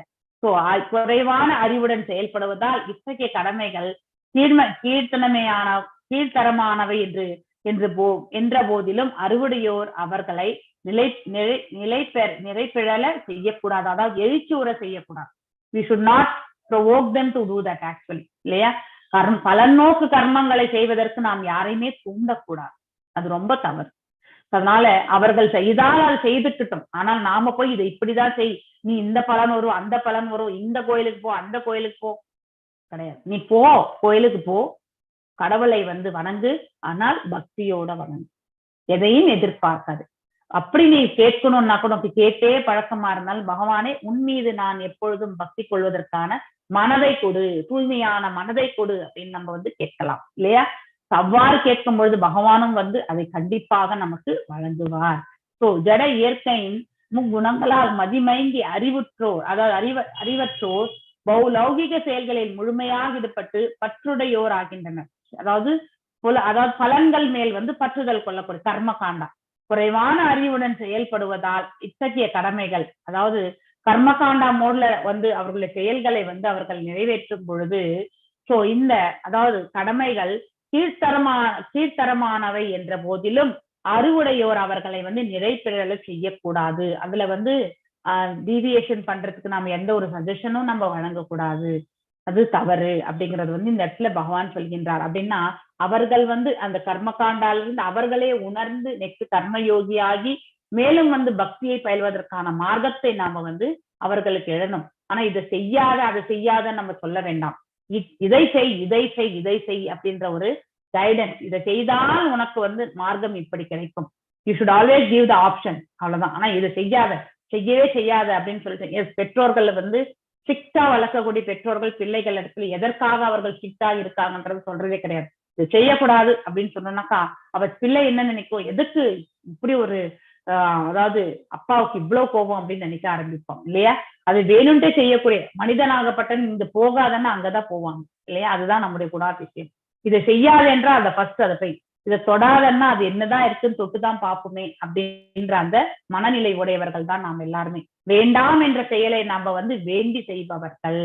அப்படிப்பட்ட ஒரு மனப்பக்குவம் உடைய மனிதர்கள் வந்து இத்தகைய குறைவான அறிவுடன் செயல்படுவதால் இத்தகைய அதாவது கடமைகள் கீழ்த்தரம் அவருடைய கடமைகள் என்று நினைக்கும் பொழுது அதை எல்லாமே வந்து இந்த லோயர் குவாலிட்டி இருக்கிறதுதான் இருக்கும்.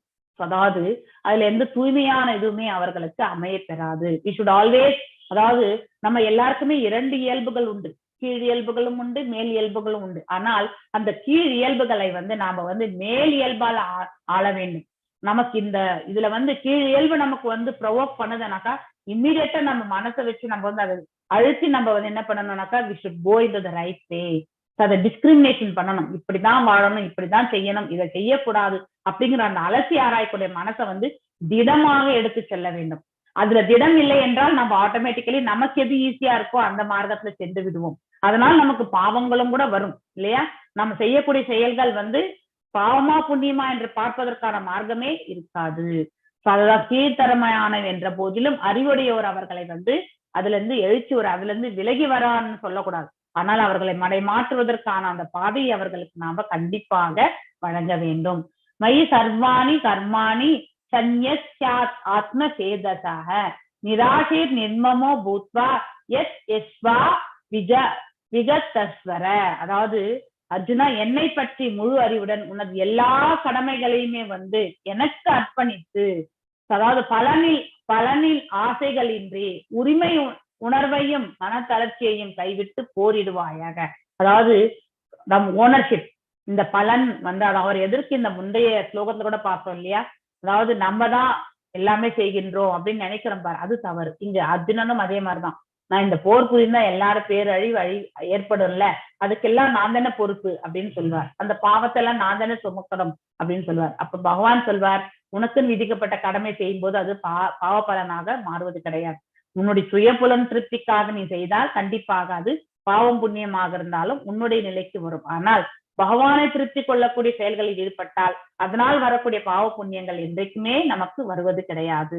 சோ அதனால முழு அறிவுடன் உனது எல்லா செயல்களையும் எனக்கு அர்ப்பணித்து பலனில் ஆசைகளின்றி எந்த செயல் செய்தாலும் உன்னுடைய கடமையாக இருக்கும் பட்சத்துல அதன் மீது ஆசையற்று உரிமை உணர்வையும், அதாவது ப்ரொப்ரேட்டரிஷிப் இல்லையா, சோ எந்ததான் எல்லாமே அப்படின்னு நினைக்கிறோம் பார், அந்த உணர்விலிருந்தும் மன தளர்ச்சியையும் கைவிட்டு போரிவிடுவாயாக. சோ உரிமை இது எல்லாத்தையுமே நீ ஒரு பக்கம் தூரமா வச்சுட்டு இந்த அழிவு வரப்போகின்றது என்று அதற்காக வருத்தப்படாமல் மனம் அதாவது பாத்தீங்கன்னாக்கா அதனோட போக்கஸ் பண்ணி நீ வந்து எழுந்து வந்து உறுதியோட இருந்து போர் புரிவாயாக அப்படின்னு சொல்லிட்டு பகவான் வந்து சொல்கின்றார். சோ இந்த இடத்துல surrendering all your work and me அப்படின்னு சொல்லிட்டார். அதாவது 30வது ஸ்லோகம் என்ன சொல்றார், நீ அனைத்து செயல்களும் எனக்கு சமர்ப்பணம் செய். அதாவது ஃப்ரீ ஃப்ரம் லெதர்ஜி, அதாவது இந்த சோம்பேறித்தனத்தை எல்லாம் விடணும்னா எழுந்து சோம்பேறித்தனத்தை விட்டு எழுந்து போர் புரி. So full knowledge on me, அதாவது என்னை பற்றியான முழு ஞானத்தோடு வித்தவுட் டிசைர்ஸ் ஃபார் ப்ராஃபிட், லாபமே அடையணும்னு நினைச்சிட்டு நம்ம ஆசைப்படாமல் with no claim of proprietorship, உரிமை உணர்வுகளிலிருந்து நீ வந்து விடுதலை அடைந்து என்னாடு என் மக்கள் அப்படின்னு நான் சொல்லிக்கிறேன். அந்த மாதிரியான உரிமைகளிலிருந்து நாம கண்டிப்பாக வெளியே வரணும். ஸோ அந்த மாதிரி செயல்கள் செய்யும் பொழுது வந்து ஆட்டோமேட்டிக்கலி வந்து நமக்கு வந்து இந்த பக்தியில வந்து நம்ம வந்து கிடைக்கிறதுக்கான மார்க்கமும் கிடைக்க பெறுகின்றோம், விடுதலை அடையக்கூடிய மார்க்கமும் நமக்கு கிடைக்கின்றது. ஏமே மதம் இதம் நித்தியம் அனுதிஷ்டந்தி மாணவாக ஸ்ரத்தா வந்தே அனுஷ்யந்தோ முச்சந்தே தீவி கர்மதி. யாரெல்லாம் என்னுடைய இந்த அறிவுரைகளின்படி, இப்ப இதுவரைக்குமே பகவான் வந்து அறிவுரைகள் சொன்னார். யாருக்கு? அர்ஜுனருக்கு. இதை தங்களது கடமைகளாக நிறைவேற்றுகிறார்களோ, யாரெல்லாம் இவற்றை பொறாமையின்றி நம்பிக்கையுடன் பின்பற்றுகிறார்களோ அவர்கள் பலநோக்கு செயல்களின் பந்தத்திலிருந்து விடுதலை அடைகின்றனர். சோ பலநோக்கு செயலிலிருந்து அதிலிருந்து நம்ம வந்து விடுதலை அடையணும்னா பேசிக்கலி நம்ம கிட்ட இருக்கக்கூடிய அதாவது கல்மஷங்கள் எல்லாம் வந்து விலக வேண்டும். பேராசை என்னும் கல்மஷத்தை நாம விளக்க வேண்டும்.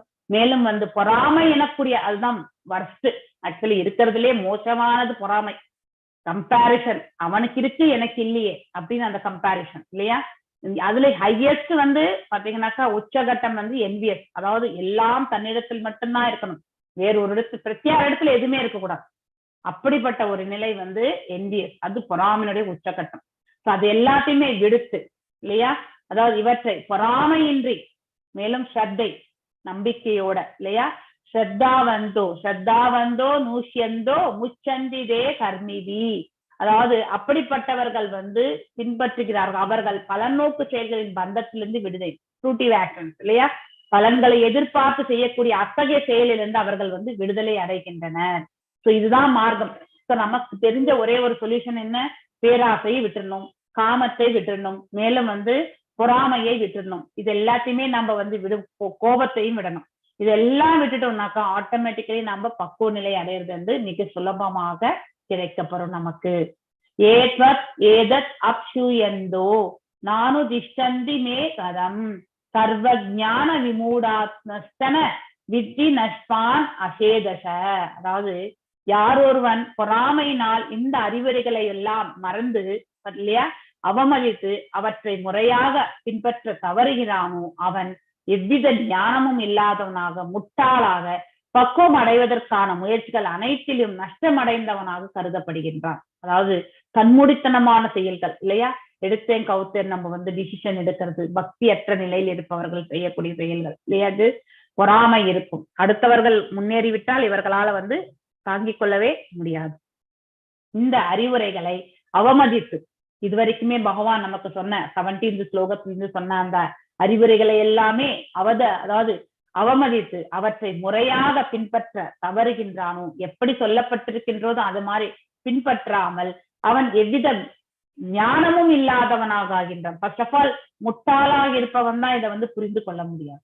ஞானம் இருப்பவன் இதை கண்டிப்பாக உதாசீனம் செய்ய மாட்டான் இல்லையா. பக்குவம் அடைவதற்கான அவனுடைய முயற்சிகள், விடுதலை அடையக்கூடிய அந்த தன்மைக்கான அவருடைய முயற்சிகள் எதுவுமே வந்து வெற்றி அடையாது, நஷ்டமடைந்தவனாக கருதப்படுவான் அப்படின்னு சொல்லிட்டு சொல்லப்பட்டிருக்கின்றது. சாரி, ஒரு நிமிஷம்,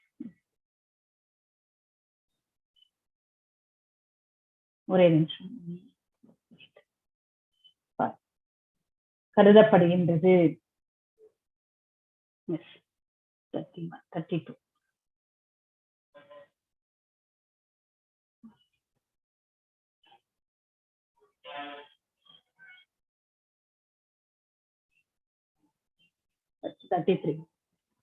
சத்ருஷம் சேஷ்ட சர்வஸ்யா பிரகிருதே ஞானவான் அபிஹி பிரகிருதிம் யாந்தி பூதானி நிகிரஹ கிம் கர்ஷ்யதி.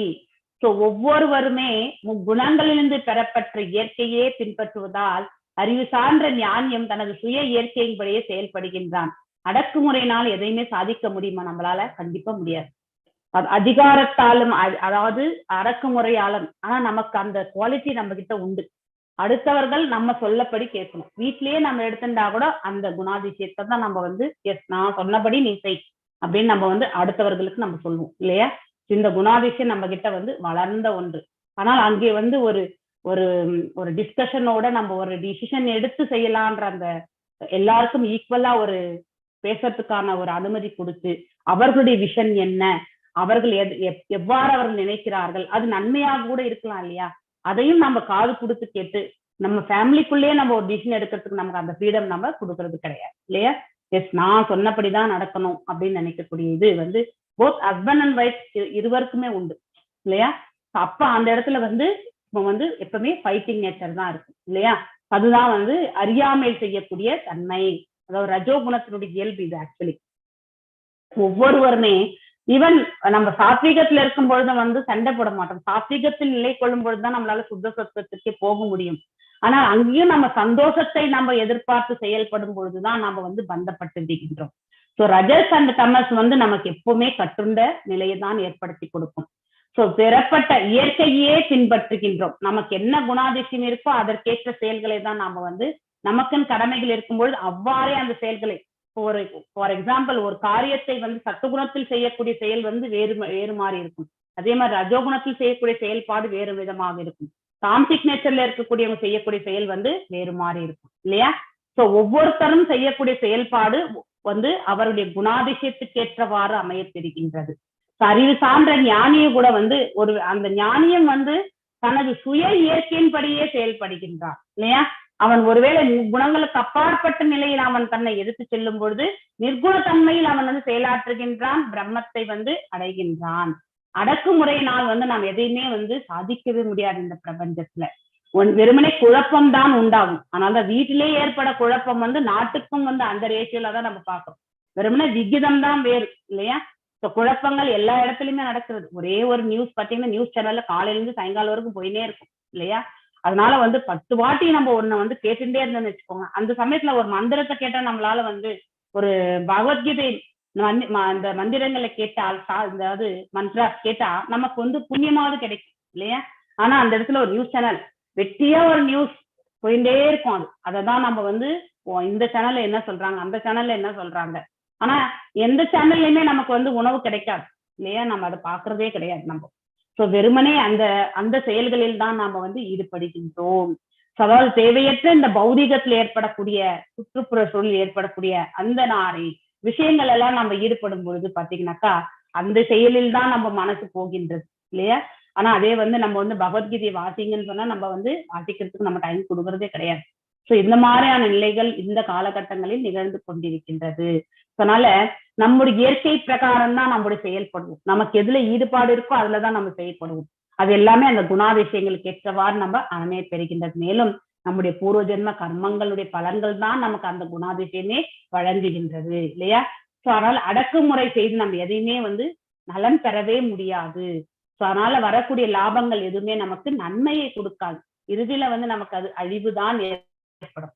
இந்திரியஸ் கேந்திரியஸ் சாத்தே ராகாத் தேசோ வியவஸ்திதோ தயோர்னா வசம் ஆப்சேத் தௌஹை அஷ்ய பிரதிபந்தினௌ. அதாவது பல புலன்கள் மற்றும் புலனுகர்ச்சி பொருட்களின் மீது வெறுப்புகளை ஒழுங்குபடுத்துவதற்கு விதிமுறைகள் உள்ளன. அத்தகு வெறுப்புகளின் கட்டுப்பாட்டில் இவன் வந்துவிடக் கூடாது. ஏனெனில் தன்னுணர்வு பாதை இவையெல்லாம் தடை கற்கள் தான். அழகான விளக்கவுரை இல்லையா? இங்க பரத மகாராஜா பத்தி தான் நம்ம பேசணும் இல்லையா? அவர் வந்து கானகம் வந்திருக்கின்றார். தன்னுடைய பிள்ளைக்கு மணிமகுடம் சுற்றிவிட்டு வானப்பிரஸ்த அந்த நிலை ஆஃப்டர் எபோ 50 அந்த காலத்துல வந்து ராஜாக்கள் எல்லாமே வந்து தன்னுடைய பிள்ளைக்கு மணிமகுடம் சூட்டிவிட்டு அவர் காட்டை நோக்கி செல்லக்கூடியது வழக்கம் இல்லையா? தமிழ் செய்யுள் எல்லாம் கூட நம்ம பார்க்கும்பொழுது வடக்கிருந்து உயிர் துரத்தல் என்பது நீங்க எல்லாரும் கூட வாசிச்சிருப்பீங்க. சோ அந்த மாதிரி பரத மகாராஜு வந்து காட்டுக்கு வந்து பகவானுக்கு வந்து யஜ்ஞங்கள் செய்து அந்த மாதிரி பகவானிடத்தில் சேர வேண்டிய அந்த இதுக்காக தான் காட்டுக்கு வருகின்றார். ஆனால் அந்த சூழலில் வந்து ஒரு கர்ப்பமாக இருக்கக்கூடிய ஒரு மானை வந்து ஒரு சிங்கம் துரத்தி கொண்டு வரும்பொழுது அந்த நதிநீரில் விழுந்து விடுகின்றது. விழும் பொழுது அந்த குட்டி மானை வந்து ஈன்று விட்டு அது மரணம் அடைகின்றது. அந்த குட்டி மானை எடுத்து வளர்க்கிறவர் யாரு? பரத மகாராஜா. அவர் வந்து ஹோமங்களை வளர்த்துருந்தாலுமே பக்கத்துல இருக்கக்கூடிய அந்த மான் மீது அவருக்கு டிஸ்ட்ராக்ஷன் இல்லையா?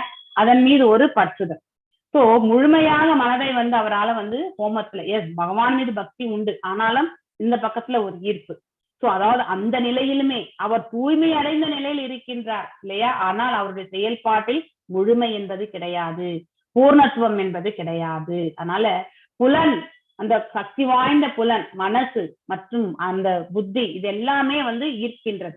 புலன் நுகர்ச்சி பொருள்கள் மீது வெறுப்பு ஆசை இல்லையா? வான் மீது பற்றுதல் அவருக்கு இருந்தது. அதனால்தான் அடுத்த ஜென்மம் மரணிக்கும் பொழுது கூட அந்த மானை யார் பார்த்துக்குவாங்க அப்படின்னு நினைச்சுட்டேதான் அவர் வந்து இந்த பிரபஞ்சத்தை விட்டு சென்றார். அதனால்தான் நீங்க பாகவதம்ல வந்து இது பின்னாடி வருகின்றது. பாகவதம் கிளாஸஸ் கேட்கும் பொழுது உங்களுக்கு இது புதிய ஒரு ஸ்டோரி. சோ மீண்டும் மறுபிறவி அவருக்கு மானாக பிறந்தாலும் அவர் செய்த புண்ணியங்கு பலன்களால் அதை வந்து அவர்களுக்கு நினைவு கொள்ளும். மானிலிருந்து அவர் வந்து மேலும் வந்து அடுத்த ஜென்மம் வந்து ஜடபாரதராக, அதாவது அங்கிரசா முனிவர் அவருடைய இதுல பிறந்து அவர் வந்து ஒரு ஒரு விடுதலை அடைந்த ஆத்மாவாகி பகவானிடத்தில் போய் சேருகின்றார் இல்லையா? சோ அத்தகு விருப்பு வெறுப்புகளின் கட்டுப்பாட்டில் இவன் வந்துவிடக்கூடாது. ஒரு ஞானியாகவோ ஒரு யோகியாக இருப்பவர்களோ அத்தகைய பந்தத்தை அதாவது அவருக்கே அதுன்னா நாம் எல்லாரும் சாதாரண மக்கள் இல்லையா? நாம் இன்னும் பக்குவமே அடையவில்லை. இது எல்லாருக்கும் பொருந்த வேண்டியது. சோ நமக்கு எல்லாமே தடைக்கற்கள் எதுனாக்கா நம்முடைய ஆசைகள், விருப்பு வெறுப்புகள் தான் நம்முடைய இந்த பக்தி பாதையில் முன்னேறுவதற்கு நமக்கு தடைக்கற்களாக அமைந்திருக்கின்றது. ஸ்ரேயான் ஸ்வதர்ம விகுண பரதர்மாத் ஸ்வ அனுஷ்டிதாத் ஸ்வதர்மனே நிதனம் ஸ்ரேய பரதர்மோ பயாவக. பரதர்மம், பரோதர்மா, ஸ்வதர்மா இல்லையா? ஸ்வதர்மம் என்பது நம்முடைய கடமைகள். ஸ்வா என்றாலே நமது இல்லையா? பரதர்மா என்றால் பிறருடைய கடமைகள். அதாவது பரோதர்மா என்றால் பகவானுக்காக செய்யக்கூடிய கடமை. சோ இது மூன்று நம்ம நினைச்சுக்கணும். பரோதர்மா என்றால் அனைத்தும் கிருஷ்ண உணர்வில் லயித்து செய்வது. நம்முடைய கடமைகள் எல்லாமே கிருஷ்ண உணர்வில் லயித்து செய்வது, அது பரோதர்மா. பாகவதத்துல ரொம்ப அழகா சொல்றாங்க. இது பரதர்மா என்றால் நம்ம பிறருடைய கடமை. இங்க அர்ஜுனருக்கு தான் இதை எடுத்துரைக்கின்றார். அவர் சந்நியாசம், கர்ம சந்நியாசத்தை ஏற்றுக்கொள்ள வேண்டிய அவசியம் இல்லை. அவர் ஒரு சத்திரியர். சந்நியாசம் என்பதே அவருக்கு கிடையாது. மேக்சிமம் வனப்பிரஸ்தம் தான் இல்லையா? அப்படி இருந்தும் அவர் கர்ம சந்நியாசியாக ஆகணும்னு நினைக்கிறார். அது தவறு. பிறர் கடமையை ஏற்று நீ நன்னா செஞ்சா கூட உன்னுடைய கடமை விட்டதுக்கான நீ அதை செய்யாமல் போனதற்கான பாவ பலன் உன்கிட்டதான் இருக்கும்ன்றது பகவான் எடுத்துரைக்கிறார்.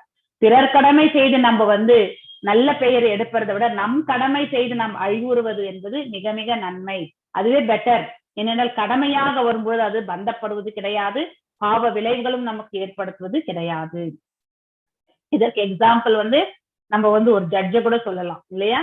அவர் ஒரு நீதிபதியாக இருந்து ஒரு மரண தண்டனை, அதாவது பாத்தீங்கன்னாக்கா ஒரு கொலை குற்றவாளிக்கு மரண தண்டனை விதிப்பது என்பது அவருடைய தர்மம் அது இல்லையா? ஆனால் அவனுக்கு அந்த மரண தண்டனை கொடுத்தது என்பது அவனுக்கு கொலை அந்த பாவம் அவருக்கு சேருமா? கண்டிப்பா சேராது இல்லையா? அது அவருடைய கடமை. அதாவது சுச்சுவேஷன்ஸ் என்று சொல்லி இங்க போர்ல நீ கொல்றன்னா அது தர்மம். அந்த கொல்லுதல் என்னக்கூடிய அந்த பாவம் உனக்கு கண்டிப்பா சேராது அப்படிங்கறத இந்த இடத்துல அழகா புரிஞ்சுக்கணும். அததான் பகவான் எடுத்துரைக்கின்றார். பிறருடைய கடமைகளை நன்றாக செய்வதை விட குற்றங்கள் இருப்பினும் தனக்கென்று விதிக்கப்பட்ட கடமைகளை செய்வது சிறந்தது. சோ நம்முடைய செயல்பாடுகளில் குற்றம் இருக்கின், ஒவ்வொரு செயலிலுமே ஒரு குற்றம் உண்டு. ஆனா அதை நம்ம அலசி ஆராய வேண்டும் இல்லையா? ஆனால் நம்முடைய கடமைகள் செய்வதால் குற்றங்கள் வரும், பாவங்கள் வரும் என்றாலும் அதை செய்து நாம் அழிவுறுவதே நல்லது. பிறர் கடமைகளை செய்து நம்ம நன்மை அடைவதை விட. அதாவது பிறர் வழி செல்வது என்பது மிக மிக அபாயகரமானது இல்லையா? அதாவது அதாவது பெண்குயில் நீர்ல தான் இருக்கும் இல்லையா? அதே மாதிரி யானை நிலத்துல நடக்கும். அதே மாதிரி மரம் குரங்கு மரத்துக்கு தாவும், காக்கை பறக்கும். இந்த மாதிரி அவரவர்கள் இந்த பிக்சர் நீங்க 18 days ஸ்லைட்ல நீங்க பார்த்திருப்பீங்க இல்லையா? அவரவர்களுக்கு விதிக்கப்பட்ட கடமை. மரம் ஏற முடியாது யாரு? யானை விட்டா மரத்தையே முடிச்சு எடுத்து போட்டுரும் இல்லையா? மரத்து மேல ஏற முடியாது. அதே மாதிரி பெண்குயினாலே மரத்து மேல ஏற முடியாது. இந்த பிக்டோரியல் ரெப்ரசன்டேஷன் உங்க எல்லாருக்கும் ஞாபகம் வந்திருக்கும்னு நினைக்கிறேன் இல்லையா? காகையாலும் குரங்காலும் மட்டும்தான் அந்த மரத்துல ஏற முடியும். ஏன்னா அது அவர்களுடைய வாழ்நிலை அவ்வாறுதான் அமைந்திருக்கின்றது. அதுதான் அவருடைய கர்மங்களும் அது மாதிரிதான். ஆனா பிறர் வழி செல்வதால் நமக்கு எப்பவுமே அபாயகரமானது. பிறரது கடமைகளை செய்வதை விட தனக்கென்று உள்ள கடமையை செய்து அழிவுறுவதும் சிறந்ததாகும் என்று பகவான் இந்த ஸ்லோகத்துல அற்புதமா சொல்லியிருக்கார். நான் இன்றைக்கு இதோட நிறுத்துறேன். நானு உங்களுக்கு ஏதாவது டவுட்ஸ் இருந்தா நீங்க இப்போ கேட்கலாம்.